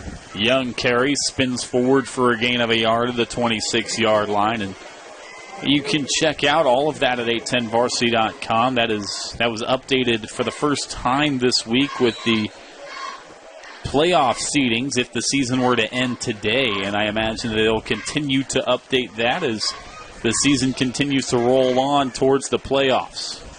And yeah, the 6A is just absolutely fascinating. Obviously, Blue Valley's the top team, Shawnee Mission East, the number 2 team, but the 3 through 16, there's a lot of really pretty decent teams there that they're going to be fighting for playoff positioning here as we go down the stretch here of Blue Valley class. And again, I think we're still setting up for a Blue Valley Shawnee Mission East eventuality in the state semifinals here. But Blue Valley would play in Shawnee Mission Northwest in week 1, and then the playoffs, and then East would have Shawnee Mission South, and they've been a pretty big train wreck. But I think Lawrence High is a team to keep an eye on. The Lions have done a very, very nice job this season. 4-1 heading into this week.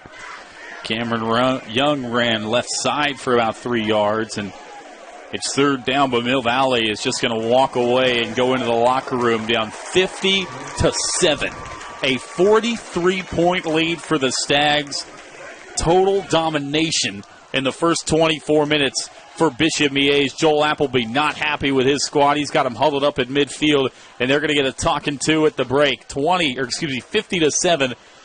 Your score here from Bishop Miege High School. We're going to send it back to Randy Withers and Chad Rader in the studio. They've got all the scores and news from around the area on a busy Friday night in the Mocan area. Again, it's all Stags on your 810 WHB High School Game of the Week.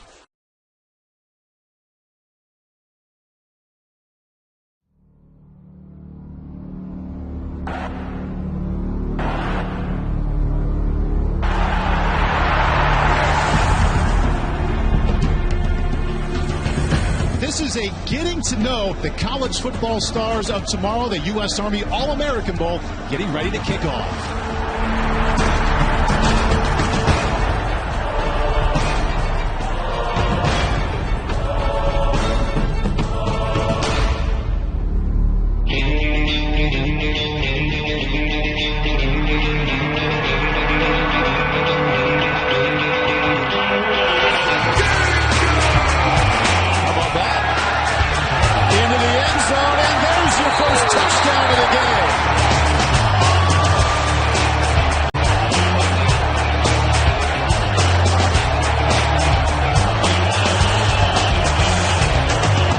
It's helped springboard the careers of many NFL greats, like Adrian Peterson, Andrew Luck, and Odell Beckham Jr. What a catch by Odell Beckham Jr. Each year, the U.S. Army All-American Bowl brings some of the biggest names in football to San Antonio to check out the next generation of football stars.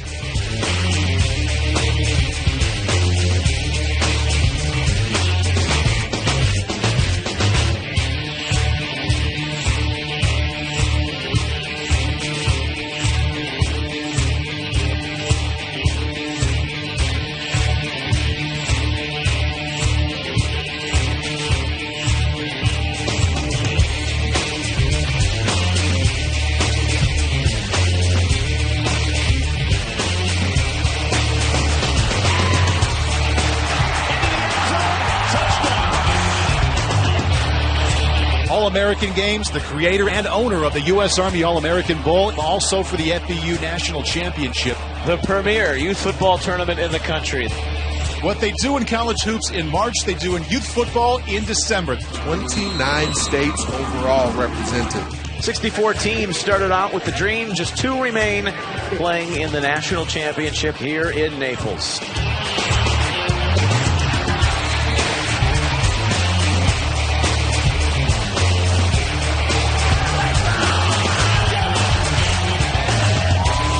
All-American Games also runs the Football University camps, which visit 26 cities across the country in the spring and summer each year.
Smart Kansas City shoppers know where to find the best rewards program in town. Only your locally owned Price Chopper lets you earn points on all your purchases, not just certain items. And only Price Chopper gives you a choice how to save. Choose fuel and save at more than 80 Quick Trip locations. Choose food and save 5% on groceries at Price Chopper. You'll even find bonus rewards points throughout the store. Visit mypricechopper.com and start saving on food or fuel today.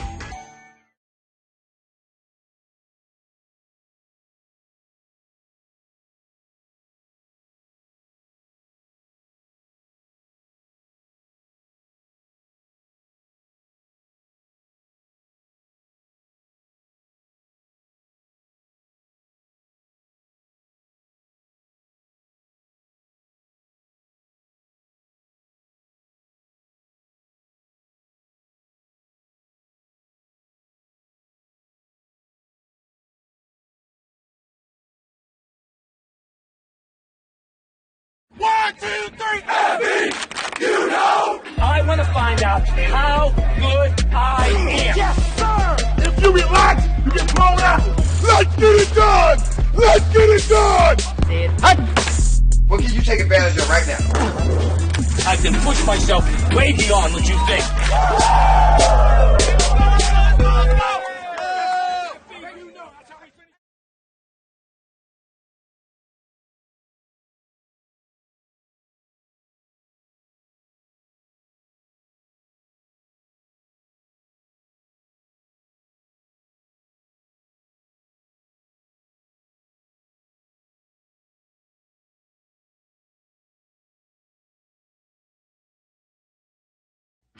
High school sports fans, Trent Green here, and when I want the latest scores and news, there's only one place I go, 810varsity.com. Live scores, features, brackets, and even watch games live on the laptop, phone, or mobile device. Watch the Lee Summit, Blue Springs, and Park Hill schools, Blue Valleys, Olathes, Rockhurst, Miege, Lansing. The list goes on and on into Missouri and Kansas. And playoff broadcasts too, plus top 25, awards, and more. Check it out now, Kansas City's home for high school sports, 810varsity.com.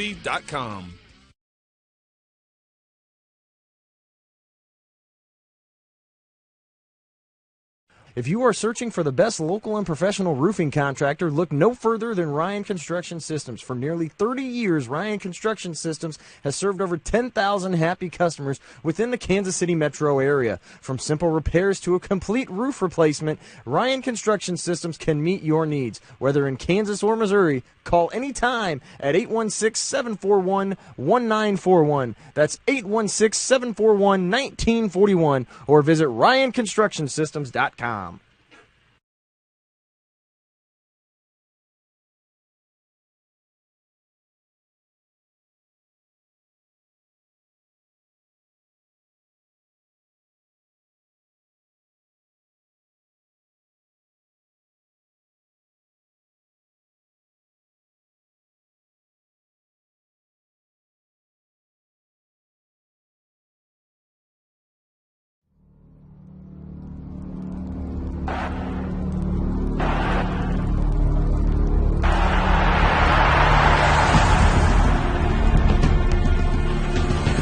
This is a getting to know the college football stars of tomorrow, the U.S. Army All-American Bowl, getting ready to kick off.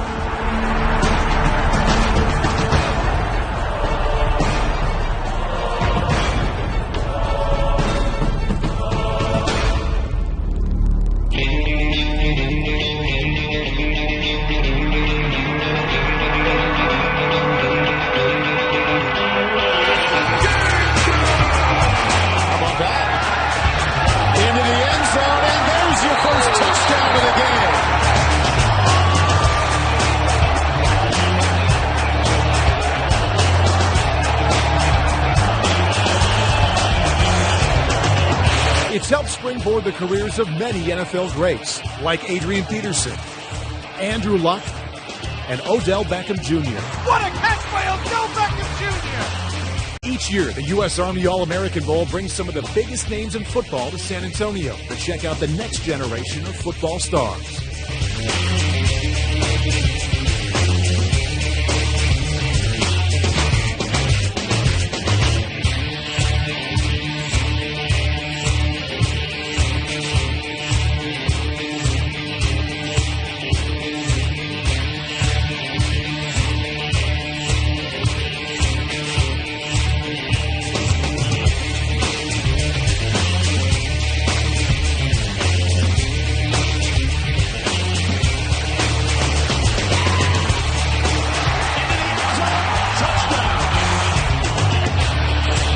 All-American Games, the creator and owner of the U.S. Army All-American Bowl, also for the FBU National Championship. The premier youth football tournament in the country.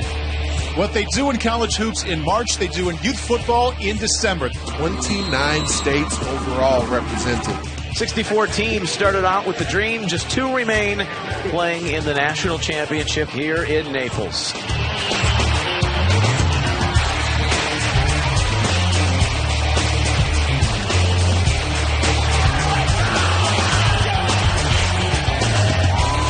All-American Games also runs the Football University Camps, which visit 26 cities across the country in the spring and summer each year.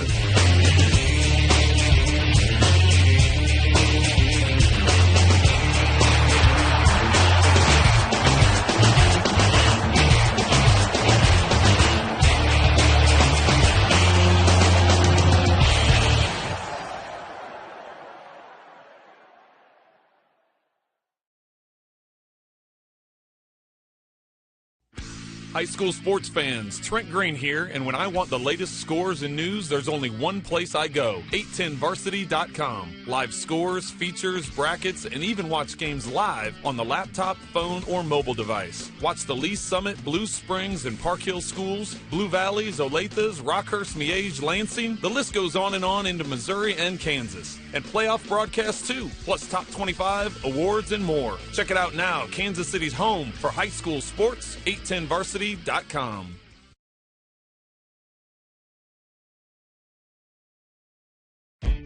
Smart Kansas City shoppers know where to find the best rewards program in town. Only your locally owned Price Chopper lets you earn points on all your purchases, not just certain items. And only Price Chopper gives you a choice how to save. Choose fuel and save at more than 80 Quick Trip locations. Choose food and save 5% on groceries at Price Chopper. You'll even find bonus rewards points throughout the store. Visit mypricechopper.com and start saving on food or fuel today. If you are searching for the best local and professional roofing contractor, look no further than Ryan Construction Systems. For nearly 30 years, Ryan Construction Systems has served over 10,000 happy customers within the Kansas City metro area. From simple repairs to a complete roof replacement, Ryan Construction Systems can meet your needs. Whether in Kansas or Missouri, call anytime at 816-741-1941. That's 816-741-1941, or visit RyanConstructionSystems.com.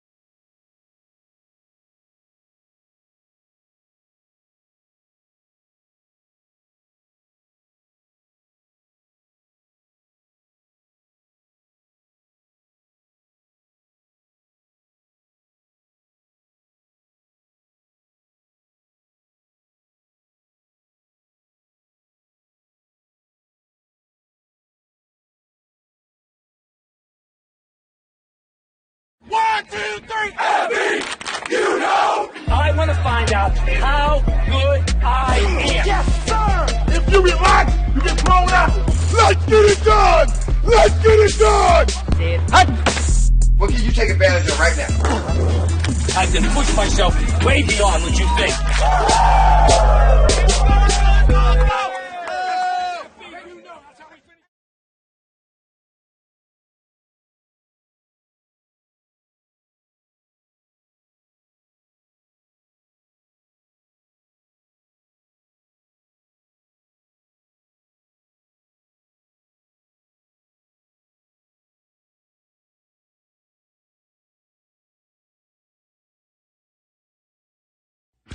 High school sports fans, Trent Green here, and when I want the latest scores and news, there's only one place I go, 810varsity.com. Live scores, features, brackets, and even watch games live on the laptop, phone, or mobile device. Watch the Lee Summit, Blue Springs, and Park Hill schools, Blue Valleys, Olathes, Rockhurst, Miege, Lansing. The list goes on into Missouri and Kansas. And playoff broadcasts too, plus top 25, awards, and more. Check it out now, Kansas City's home for high school sports, 810varsity.com.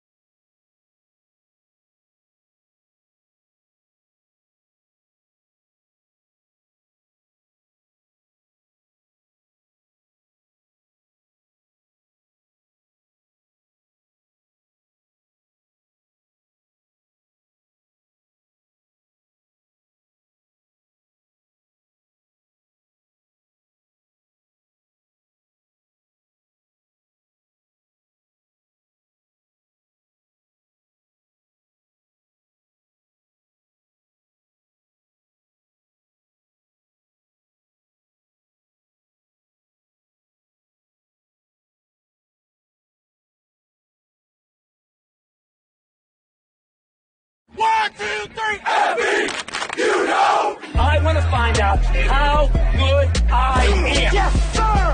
If you relax, you get blown out. Let's get it done. Let's get it done. What can you take advantage of right now? I can push myself way beyond what you think.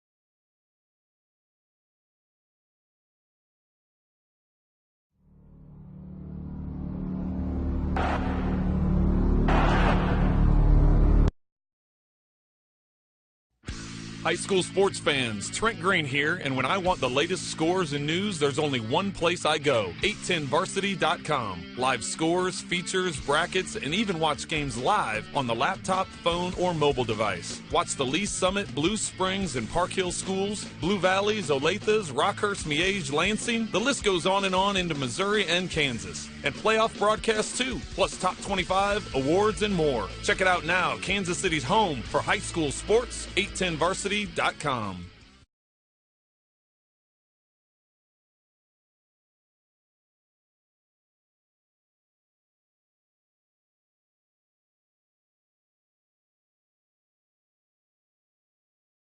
If you are searching for the best local and professional roofing contractor, look no further than Ryan Construction Systems. For nearly 30 years, Ryan Construction Systems has served over 10,000 happy customers within the Kansas City metro area. From simple repairs to a complete roof replacement, Ryan Construction Systems can meet your needs. Whether in Kansas or Missouri, call anytime at 816-741-1941. That's 816-741-1941, or visit RyanConstructionSystems.com.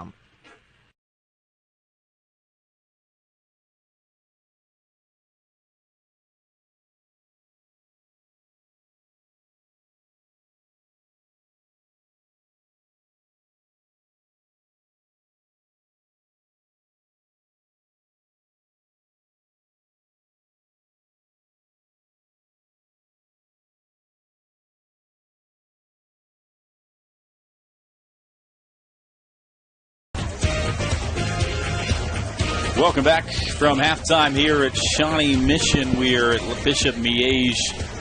It is a 50-7 game here from Dixon Dahl Stadium. The Stags of Bishop Miege all over the Jaguars of Mill Valley High School. I'm Tim Spurl. He is ESPN's Jeremy Crabtree. And in that first half, Bishop Miege scored touchdowns every single time they touched the football. Landry Weber got in the end zone 3 times.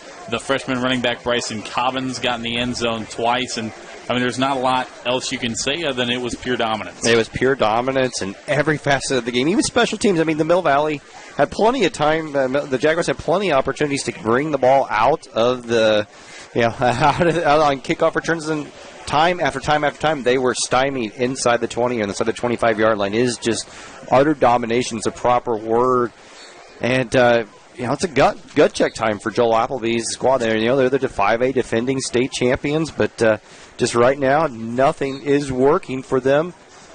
Got to try to find a way to rally. You're not going to come back in this game. You're not going to win this game, but get some momentum going for the next couple of weeks. Do something positive. On the flip side, this is too much time for Miege now. Maybe get some of your younger kids. And, of course, they're playing freshmen and sophomore all over the place already, but maybe get some of your JV guys opportunities. Rest your guys before you head into district play next week at Eudora, which could be a tough one. But, I think we both expected a lot of points, but I think we both also thought Mill Valley would be able to put some points up. But, boy, oh, boy, this is about as big of a butt kicking as you're going to see. Yeah, this is the sixth game of the week or the year now for both of these teams, and at halftime, this is already the second most points that the Stags have scored all season. Their top performance of the year came last week against Blue Valley West. They dropped 54 in the victory, so they're 4 points away from setting their high water mark. Again, this is against a team that Mill Valley was just cut 2 weeks ago. They were leading Blue Valley late in the second quarter and were right in it until midway through the third quarter. So against the number one team in the EKL, the number 2 team in the city. So this is not, this is a good Mill Valley team. And, I think Joel Appleby tell you his kids didn't come to play tonight. They weren't prepared properly and probably coming down from an emotional letdown after those 2 tough losses. But to put Miege's dominance in perspective, this is a good Mill Valley team that they're utterly dominating. This is not some 4A team. This is the defending Class 5 state champions. Wrap your head around that, Tim. It's kind of hard to fathom at this point. I think going into that Blue Valley game, I think they were number 2 in 5A in the state of Kansas. Some people had them at number 1 in 5A. So this Joel Appleby's teams usually play well in big games, and this is starting to show shades of 2010 when the Stags blasted the Jaguars 67-21. We'll see if we approach that in some way somehow. That's a lot of points, but we've got 57 here at halftime too. So Miege will kick off the second half, and Mill Valley will go left to right across your radio dial. They will field the opening kickoff of the second half in a 43-point hole from homecoming at Bishop Miege. It is fielded at the 8-yard line. Running right is Hartman. Gets a hold of the 25 to the 30, across the 35 to about the 38-yard line. And Mill Valley needs every good break they can get in this second half. Well, if there's been one positive for Mill Valley, it has been the play of Ben Hartman. He's had several really key receptions. Did get a couple first down conversions in that second quarter, and he is their big play receiver. Now we'll see what happens here. If you come down in your big hole, wouldn't be surprised if we see Mill Valley try to run the football a little bit more. Obviously, the passing game didn't work so well in the first half. Let's see if they can get some consistency going on the offensive side of the ball. 3 left, 1 right to open up this third quarter. Flaming is going to short drop, throw a hitch complete to Ben Hartman, and he is hit immediately. They're going to mark forward progress up near the 44-yard line, call it a gain of 5. Yeah, but see, that's there all night long. If Mill Valley wants to take it, they would do it on a couple plays, then got quickly away from it. It's there all night long, and if Flaming could play pitch and catch with Hartman up and down this field if they wanted to in this situation. Back quickly to the line goes Mill Valley. Short drop, another hitch is through the hands and incomplete, intended for Logan Talley. Now, again, we talked late in the first quarter, seems like eons ago, but how the receivers from Mill Valley have to help Flaming out. And again, that one is a very, very catchable ball on that second down. It hit the receiver where it should have hit the receiver in the hands. Yeah, there have probably been 4 or 5 drops in this game already. One of those caused an interception. 3rd and 5. Flaming, pump fakes. Now he throws in the flat. Talley is hit immediately. loses a yard as that play went nowhere. Flying up was John Ryan from his linebacker position, and it'll be 4th down. And they've been going quick read. Wrong read there by Flamen. He went out when he should have hit the slant. The slant would have been open and would have been enough for a 1st down. It'll be 4th and 6, and we'll see if Flaming punts this one, and he'll drop 10 yards back behind center. It looks like he will. It's exactly what he'll do, a high, short punt. Fielded on the run by Weber at the 25. Cuts back to the middle of the field at the 35, up a seam, and he gets to the 39-yard line, and he's dropped right there, and here come the Stags. 10:43 to go in this 3rd quarter, and we talked about it at halftime. How good really is this Bishop Miege team within the area? I mean, Blue Valley, obviously one of the better teams in Kansas, if not the best team in Kansas, topped them by 7 in week 1, but this Stags team, they may just be the 2nd-best team in the entire state. No, I think you can make an argument that regardless of class, Shawnee Mission East, I think, would have something to say about that, too. Their lone loss came to a Rockers team when they made a lot of mistakes. Deep ball left side is overthrown, intended for Jafar Armstrong. But I just think Miege and Blue Valley just have weapons that Shawnee Mission East just don't have on either side of the ball, especially on offense. I mean, Shawnee Mission East offense is so predicated on being able to control the clock and run that option.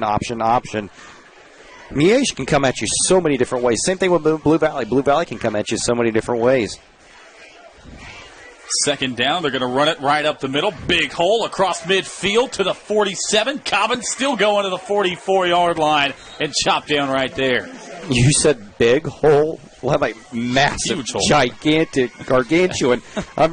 It opened up. They brought a blitzing linebacker, and the play called for it to rerun right over where he was over the left guard. And I might have been able to get positive big yards on that play. There was hole so big. 1st and 10, tunnel screen left side, complete to Armstrong, across the 35, dances to the 30, spins to the 26 before he's chopped down right there, and another big 1st down. You know, Jafar Armstrong's not the fastest receiver in the country, but he always seems to get going quickly. He doesn't take a lot of time to catch the ball and get going up the field vertically. He will fit Missouri's offense very, very well. They're going to play fake. Putz is going to throw over the middle. Backhand, what a catch by Landry Weber, and he walks into the end zone from 25 yards away. Oh, he stuck out his backhand, made a one-handed snag, and he's in the end zone for the 4th time tonight. Oh, my goodness, have yourself a day. That may be one of the best high school football catches I've ever seen. And I've been around. I've covered a lot of high school football over the years. I'm an old man now. That was amazing. To be able to physically churn your body to come back and get the ball that was underthrown and do that and still get, accelerate enough to get into the end zone, it's hard to describe. You did a great job of it. That's one of the best catches you'll ever see in high school football, period. Wow. Extra point is good. 57-7. Landry Weber has put all this game on his highlight reel on 810 WHB High School Game of the Week. 1, 2, 3, Abby, you know. I want to find out how good I am. Yes, sir. If you relax, you get blown out. Let's get it done. Let's get it done. What can you take advantage of right now? I can push myself way beyond what you think.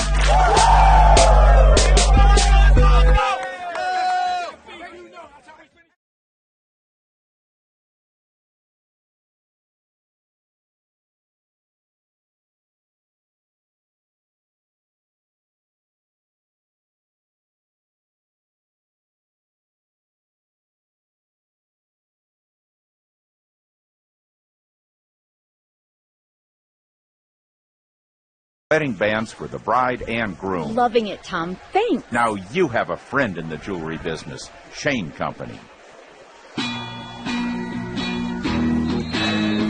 And the ensuing kickoff is taken out past the 25 to the 27 by Ben Hartman. And we were talking about that catch again here at the break, and that could legitimately make top 10 lists across the country. Yeah, SC Top 10, hashtag SC Top 10. We'll get it up on a10varsity.com. I'm sure you will find it on the social media account here sometime here rather quickly. What an incredible catch. And then had the wherewithal to continue to keep going into the end zone. Landry Weber, is being recruited as a safety, but my God, he might end up being a receiver for somebody if he continues to make big plays like that. Throw near side, completes to Hartman, takes a lick at the 32-yard line. He's dumped out of bounds.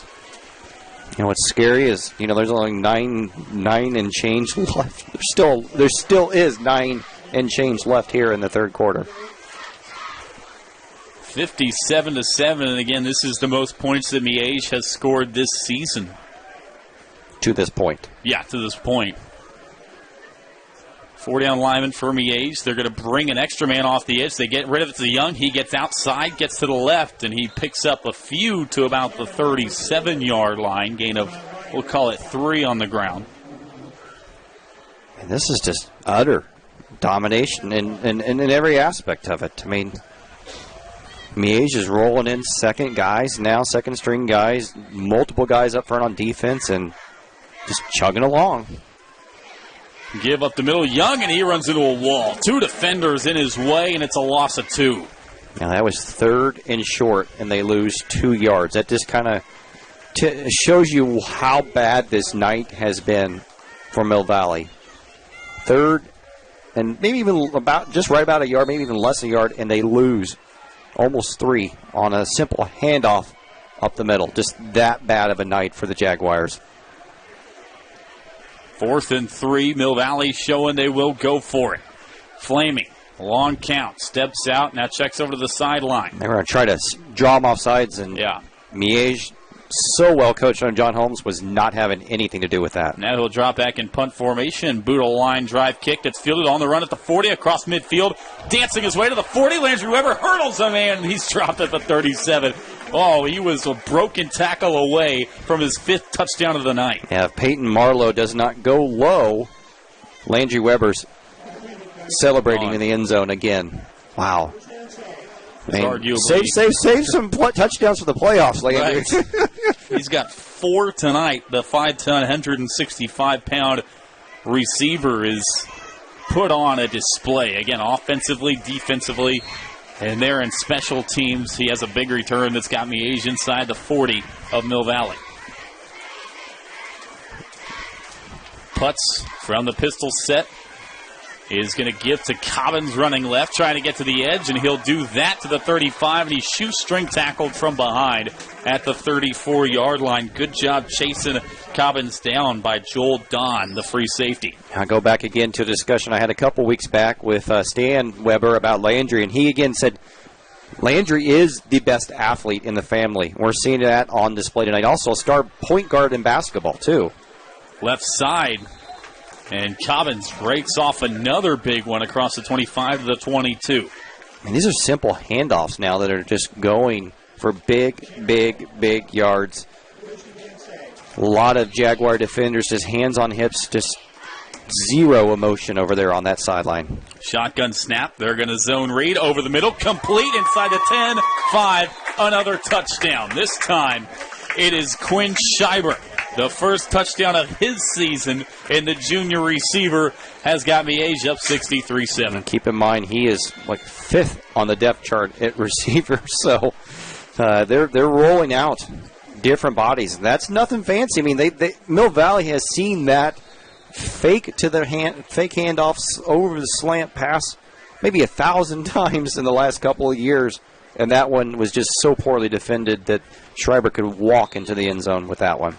Extra point kick up and through, 64-7 on your 810 WHB High School Game of the Week. Fans, let your KC area.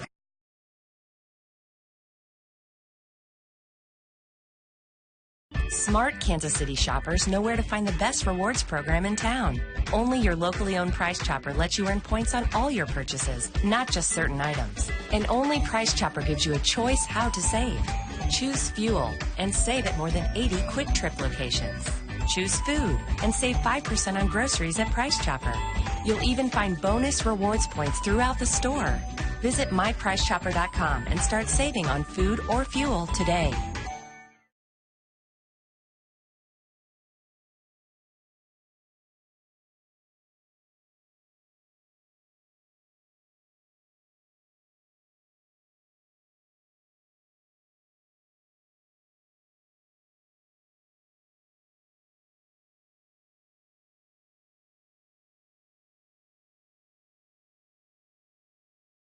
$100 gift courtesy of Sport Shake. Let's do it.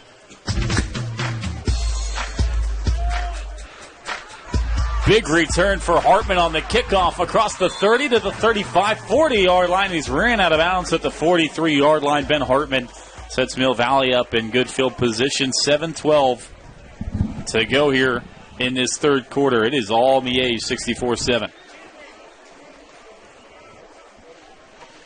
Well, what do we talk about? No, it's one of those types of things here. I mean, this is just such a very demoralizing type of situation for Mill Valley. I mean, they were close to being able to almost pull off the upset against Blue Valley, then lose on a heartbreaker on the next to last play of the game last week, and then here this game has just turned into a utter blowout. And Flaming will roll left on the first down play, and he gets all the way to the sideline, just runs out of bounds about 4 yards behind the line of scrimmage. And Mill Valley's a proud program. They've won a lot of games over the years, including the state champion, Class 5 state championship last year. They're not used to losing like this in any fashion. A lot of proud people in the community over there, and Coach Appleby has a lot of pride in his program, and he's got to be just so disappointed in the effort tonight, the execution, the game plan. Everything has not gone right for them tonight, and it's going to be a real challenge. It might be the toughest coaching job that he's had all year to be able to find a way to get them to rebound for the final two games, because they still have an opportunity to get into the playoffs with a decent seed if they can finish and win these last two games.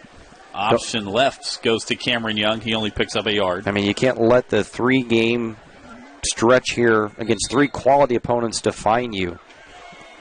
But this is certainly feeling like almost two losses. The loss last week has turned into two just because of the emotional way that they lost. I mean, that was just such a heartbreaker last week. Give up the long bomb to the tight end, Aquinas tight end, on one of the last plays of the game.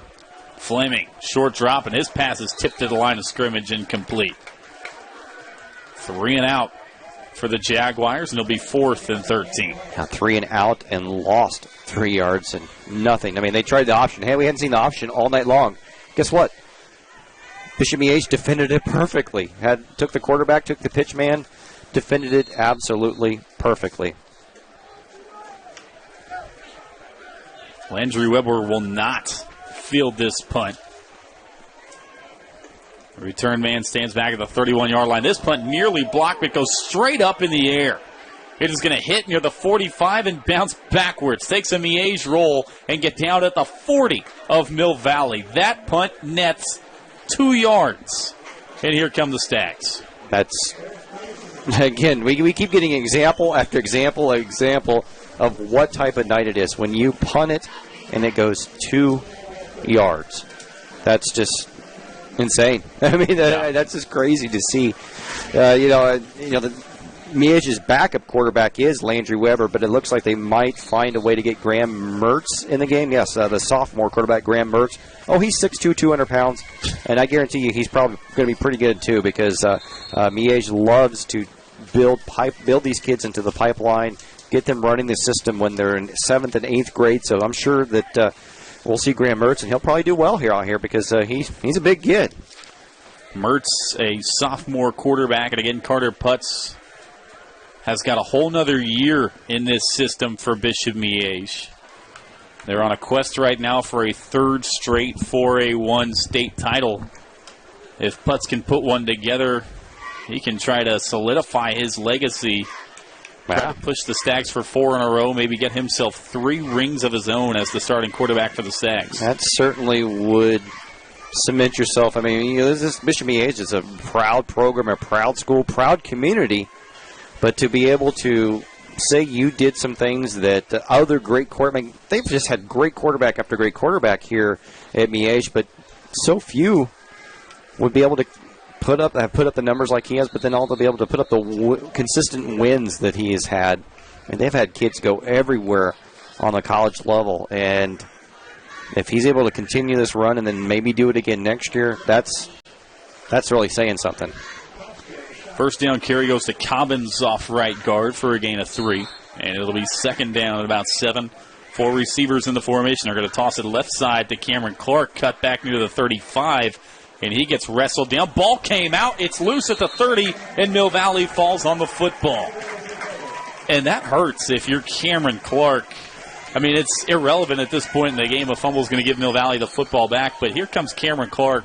Was the starter at the beginning of the year, had an exciting year last year, spying Dawson Downing. They looked forward to what he was going to bring to the table, got hurt early in this season, trying to just work his way back into the lineup here, hasn't gotten a lot of carries, and now he fumbles late in the game. Yeah, especially when you've got a sophomore and a freshman that are beating down the door and doing tremendous things. I mean, golly, he had almost 600 yards rushing and had 8 touchdowns last year. So I'm sure Coach Holmes isn't going to give up on him. He's got confidence in him based on what he did last year. But certainly playing time is going to be limited because of the success by Tusa and especially Cobbins here so far this season. Can I get an addition? They pick up a yard off right guard. The running back Cameron Young back here. They go quickly to the line of scrimmage on a 2nd and 9 inside of 5 minutes to play here in quarter number 3, 64-7. Miege has added 14 more here in this third quarter. Landry Weber scored another touchdown, giving him 4 on the night. They're going to play fake, go over the middle. Marlowe tips it up, and it's incomplete. It'll be 3rd and 9, and we pause 10 seconds for station identification. You're listening to the most powerful sports station in the country. Sports Radio 810, WHB Kansas City, the power of sports.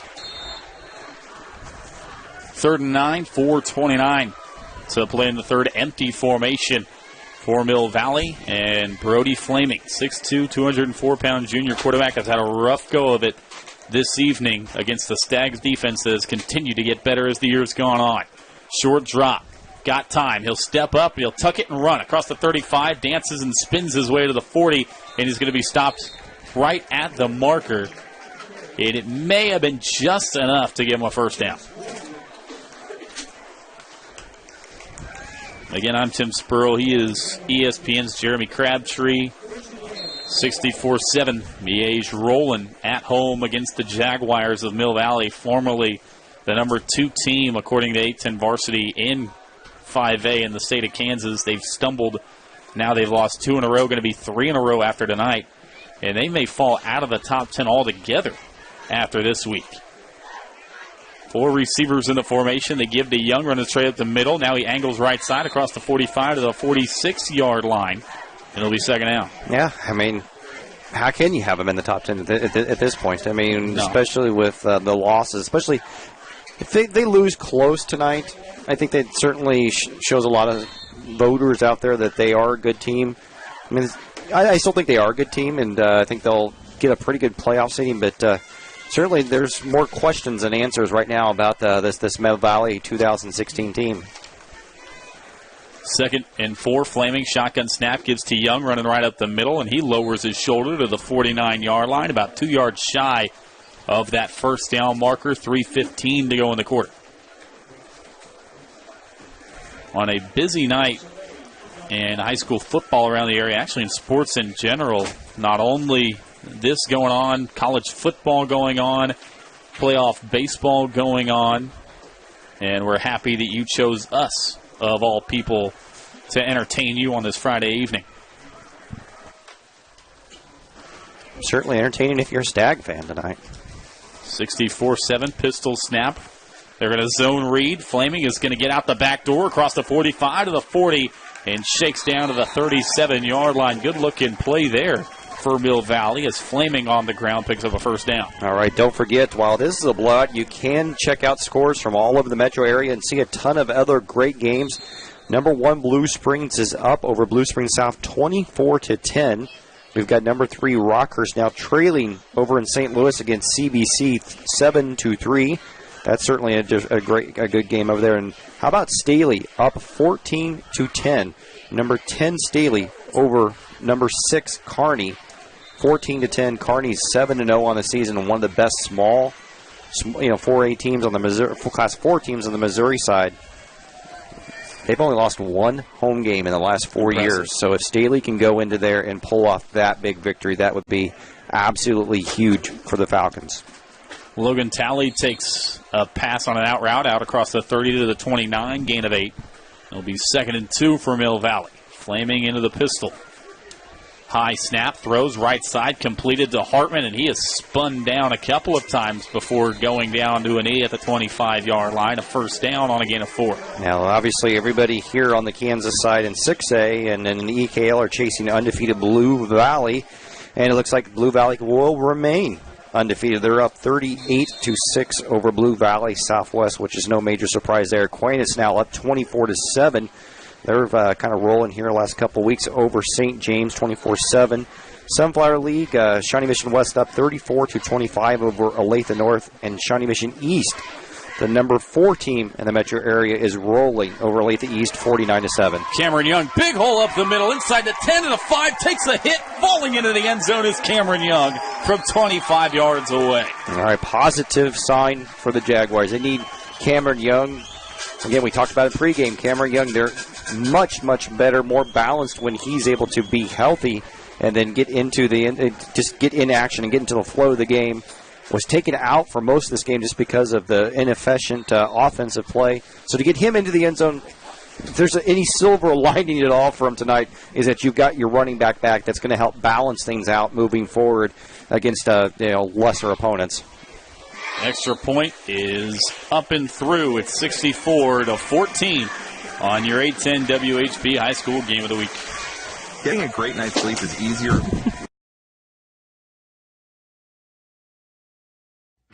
High school sports fans, Trent Green here, and when I want the latest scores and news, there's only one place I go, 810varsity.com. Live scores, features, brackets, and even watch games live on the laptop, phone, or mobile device. Watch the Lee Summit, Blue Springs, and Park Hill schools, Blue Valleys, Olathes, Rockhurst, Miege, Lansing. The list goes on and on into Missouri and Kansas. And playoff broadcasts too, plus top 25, awards, and more. Check it out now, Kansas City's home for high school sports, 810varsity.com.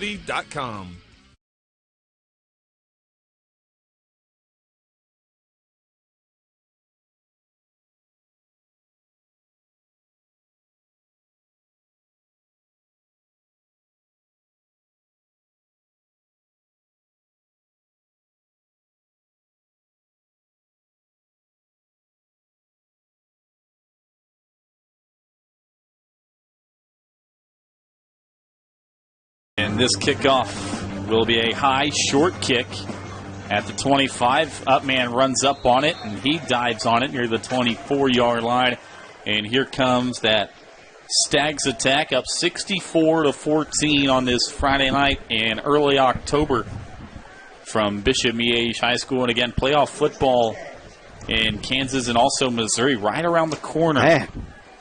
And it's the best time of the year. Oh, gosh. I mean, the perfect weather. I mean, this is football weather. Yeah. It went from 100 degrees a couple weeks ago to nice, maybe about 50 degrees outside. Yeah, everybody's 50. In their sweatshirts, and it's just such perfect weather. There's a little crisp in the air. There's people doing some bonfires in the community. This stadium and this community is at Miege is just so fun and so neat to be around, and they really rally around their program, and for good reason. They're an awful good team. Cobbins runs up the middle, pinballs off a couple of defenders, and falls forward about 2 yards shy of the first down marker at the 33-yard line, a gain of 8. And, yeah, if you've never seen a game here at Bishop Miege, I mean, even if you have no affiliation with the school, I mean, it's a good time. Yeah, I mean, you do a lot of small college games and college games. Doesn't this feel like a small college atmosphere? The community revolves around this program. And their sports teams are so good. They've had great girls basketball. They've been great in volleyball over the years. They're very good in everything. I mean, heck, their boys basketball team's been good too. So this is a neat time to be a Bishop Miege fan because they're doing very, very well in so many different sports. Toss goes near side and getting all the way out across the 45 to about the 47-yard line is Tavon Tusa. And, yeah, I mean, I've been calling games here through 810 Varsity on 810 for the past 3-4 years, and every time I show up here, I show up an hour 15 ahead, and the parking lots, it's always full. It's always been like this, no matter what the record is, even when they're not winning state championships, there are people out here tailgating an hour and a half before the game. It's exactly like a small college atmosphere. This pass right side is incomplete. But, you have to go back and give Tim Grunhard and John Holmes a ton of credit for churning this program around. I mean, Miege was really good in the 70s and 80s, and they went very dormant in the 90s. And a lot of that success went to some of the other Catholic schools in this area. A lot of kids that used to go to Miege ended up at Rockhurst, and Tony Severino's success hurt the Miege program, and then St. Thomas Aquinas, and had some of their runs in the early 2000s. A lot of that talent that would have gone to Miege ended up going went to those schools, and then suddenly they turned around. They sparked this program. They brought it back to life, and the community has just responded so well to the turnaround. And there's no signs of them, especially look at some of these sophomores and freshmen running around making big play. There are zero signs of this Miege program going anywhere anytime soon, other than back to the playoffs. Tavon Tusa runs right, gets back to the line of scrimmage. And with that, we are at the end of quarter number 3, 64-14, 12 to play on your 810 WHB High School Game of the Week. Winter is on the way and cold weather is...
So back into the fourth quarter we go, and the first play is a run right side for Tusa that picks up about 12 yards, but there's the flag down, and that is going to be a holding that's going to negate that first down by Tavon Tusa, who, again, was the starter for tonight for Bishop Miege. But, again, the bulk of the carries has gone to Bryson Cobbins, the freshman who is on the sideline now, and he will probably remain there for the rest of this ball game, and it will be a running clock for the rest of this fourth quarter. Again, he's Jeremy Crabtree with ESPN.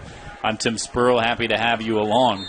Yeah, keep in mind, running clocks aren't a norm in the state of Kansas, unlike on the Missouri side. So, obviously, an agreement between the two coaching staffs to make it happen, or maybe from the athletic department officials of both schools. This pass left side is incomplete out of the hand of Graham Mertz, and it'll be a 4th and 16, and they roll that clock here. Yeah, and I don't know if I've done a Bishop Miege game where they have run the clock. But like you said, I've done a lot of blowouts in their playoffs, the 4A playoffs, where you sure wish there was a running clock. So glad that we've got one here tonight, and I think that's the right call. Especially if you're Mill Valley. I mean, you've lost the game. What benefit do you get from playing the normal type of clock situation in this type of outcome? This high punt is going to hit inside the 15 and roll all the way into the end zone, and gives me a chance to remind you that this game is brought to you by A&B Car Star. Relax, we'll take it from here. Also by the Sports Medicine and Performance Center at the University of Kansas Hospital. Find out more at sportsmedicine.kumed.com. By the McCarthy Auto Group with 9 convenient area car dealership locations spanning western Missouri and eastern Kansas. And a reminder to tune in to the Bob Hamilton Plumbing, Heating, AC, and Rooter postgame show with Randy Withers and Chad Rader. Following this one, they've got all those scores from around the area. And again, you talked about some of them. Blue Springs South, it's a lot closer game than we thought it would be with the Wildcats of Blue Springs. Blue Springs still probably going to win that game, but South made it more competitive than we thought, especially after getting blown out a week ago on your game of the week. And the same thing that we ran into the last couple of times we've done Blue Springs South. They certainly are good on defense. I mean, holding Blue Springs to their 24-10 right now, holding number 1 Blue Springs to 24 points is an accomplishment, but fact of the matter is the Jaguars on that side of the state line just don't have enough offensive firepower. We saw it last week against Lee Summit. Flaming on a 2nd and 10. Will hand off straight up the middle, falling forward to the 35 is Young, and it'll be a 3rd and 5. Yeah, speaking of Lee Summit, they're now up 37-10 over Ray Peck. That's Ray Peck is a good team, number 17 in the A10 varsity top 25. That's a good win. And how about Park Hill? Park Hill's now up 38-12. Park Hill, number 11 in the top 25 with a 4-3 record. They're going to go 5-3. They're one of those teams that have so much talent. We've done them twice this year, and they've got so much talent, but just have yet to put the pieces together. But if another victory again tonight shows that maybe the pieces are starting to be put together, and golly, I don't know if I want to face them in the playoffs when Billy Maples at quarterback, Chester Graves at defensive end, Seven Wilson a linebacker, and all those playmakers that they have. They could be a deadly team to face. Now Staley is up now 21-10 over Kearney, previously undefeated Kearney, number 6 in the top 25. That would be Kearney's 2nd home loss in 4 years. That's just staggering. If you've never done a game at Kearney before, you think it's a lot like this, but amplified to small town. I mean, I know you've been around high school football in Texas. It's a lot like high school football in Texas, where everybody in the town goes to those games. A couple of pass plays has got Mill Valley out near midfield to the 48-yard line. They're going to give up the middle. Cameron Young dancing to the 50 and stopped right there. It'll be 2nd and 8, 7.5 to play in this one. Now, there's another interesting score. We were talking about it earlier. William Chrisman was number 9 and undefeated at 7-0 in the top 25. They're down to Fort Osage, who is down this season 23-21. That's we'll see how that one finishes out. That would kind of put a big damper on what has been a tremendous season for William Chrisman. 4 receivers, 2nd and 8. Flaming, hands off to Young, running right side, dances around one man, and he's drugged down near the 43-yard line, we'll call it, just shy of that first down marker. Inside 7 to play in this one.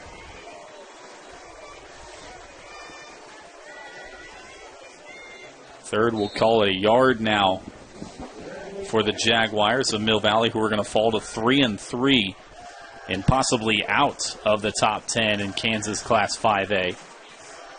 And Bishop Miege, of course, will go to 5-1. Quick hitter right side to Talley, completed across the 35, dancing to the 30, off a hit to the 25, and he pinballs all the way down near the 20-yard line of Bishop Miege. So Logan Talley quietly has had a big evening. Yeah, we'll get another score in here from the other side of the state. Well, the other side of the metro area and the other side of the state over in St. Louis. CBC is now up 10-3 over Rockers. Rockers number 3 in the A10 varsity top 25. So Shawnee Mission East could go up. Bishop Miege could go up. Lee Summit, if Kearney does lose, could go up. There's a lot of. I mean, I don't know how Chad puts this together, because I could legitimately make a case for Blue Springs, Blue Valley, Bishop Miege. We haven't seen East yet. I've only watched East on film. I think they're really good. I just don't know if they're explosive enough offensively if they get behind to keep up with a team like a Blue Valley or keep up with a Blue Springs. I just don't know if they have enough offensive firepower. But they're going to continue to roll. They're rolling again tonight. You can't drop them, even though their one loss was to Rockers, so you can't drop them anywhere. Right side, Young spins off one, gets inside the 10, pushes his way to the 5, and gets out of bounds near the 4. So my point is that usually in Kansas City there's one or two teams that kind of run away from the pack. I don't know if there's a team that is going to run away from the pack this year. Blue Springs' only loss is to a Fayetteville, Arkansas team. It's a good team down there. But again, they're not a complete team. They have some warts that I think some teams that have offensive firepower, like a Blue Valley or a Bishop Miege, could expose. I'd like to see those games played, but we're never going to see them. But certainly, I don't know if there's just a slam dunk. They're the number one team in the city, without a doubt. Cameron Young runs right up the middle, breaks the tackle, and he walks into the end zone. 64-20. That is the second touchdown of the evening for Cameron Young. He's got 4 touchdowns the last 2 ball games. Got 4:20 to go this evening. And Cameron Young He's quietly up also near 100 yards tonight. 2 touchdowns. Again, one of the lone bright spots for Mill Valley. And what is it now? 2 weeks, 3 weeks away are we from that Blue Valley and Shawnee Mission East showdown? Let's see, I'm trying to do math here. Extra point is good. We'll keep you right here because it is a rolling clock at 64-21. Yeah, that game. Yeah, because it could be 3 weeks out, I believe. It should be the last week of the regular season. But yeah. Boy, that's going to be a game to watch, man. That's something that we've had circled on our calendar since the beginning of the year, and you make your case right there for the best team in Kansas, I think, that week. And who knows, you may end up with a rematch of that game. I just think looking at how those two teams stack up, Shawnee Mission East defense is good, but I don't know. I think Blue Valley equalizes that with a very good offense. Yeah. I like the matchup of Blue Valley's stingy defense led by Michael Maffrey defending that option attack from Shawnee Mission East. I mean, I think matchup-wise, it looks really good for Blue Valley. I mean, obviously they got to win their games to get to that point, but from on paper, and again, games aren't played on paper, but from a matchup standpoint, I like how Blue Valley stacks up against Shawnee Mission East. I've watched them on film. We've seen Blue Valley in person. I just think the matchup favors Blue Valley, but we got to get there to this point. But can't wait till it's played, though. No kidding. It would be awesome if we get that to that point. If Chad Rader's listening out there, which, boy, I'm 50% sure that he is, that'd be a heck of a game to go to. I think everybody in the city will want to be at that one. Short kick, far sideline. Is going to be fielded by the up man at the 30-yard line. Dancing back here to the near side of the field. Picks up a block across the 35. Cut up to the 40-yard line. And finally down at the 43-yard line was the up man for Bishop Miege. And here comes that offense again. 2:08 clock running in this fourth quarter. And we're probably a couple handoffs away from closing out this one from Bishop Miege High School. I think the running clock did its purpose here because Miege could have easily been up 70, 80 points. They could have easily put 70, 80 points up if the running clock is not a factor here. So that's why they do it. Saves Miege did what they needed to do. Mill Valley got it into the end zone and get a little bit of momentum for them going into next week. But that's the best thing that they could have had is that running clock go. 1st and 10, their own 42-yard line. Again, it's the backup quarterback, Graham Mertz. Now down to a minute 20. Play clock rolling inside 5, and he will hand it off. Running right and pushing his way across the 43-yard line is Antonio Manning. Another freshman. Yeah, freshman, 180 pounds. He looks good, too. I mean, they just roll new. They've done so well here, John Holmes, at filling the skill positions with quality kids. They've done a good job of, you don't want to use the word recruiting when it comes to Catholic schools, but in a way they do have to encourage kids to come to Miege or to Aquinas or to Rockhurst or St. James. And they've done a good job of stockpiling skill talent, especially here since he's been here. 2nd and 8 inside of 40 seconds. And we'll probably have this last snap. And that should wind us down to the end of this ball game. Play clock at 3, 2, and taking a snap and falling to a knee is Graham Mertz. And with that, the Stags of Bishop Miege have now won 5 in a row, and the offense has finally rounded into form. They dropped 64. It's the high water mark on the year. They have topped 50 in their last 2 games, and they are 5-1 on the season. The lone loss coming to the leaders of 6A in the state of Kansas, the Blue Valley Tigers.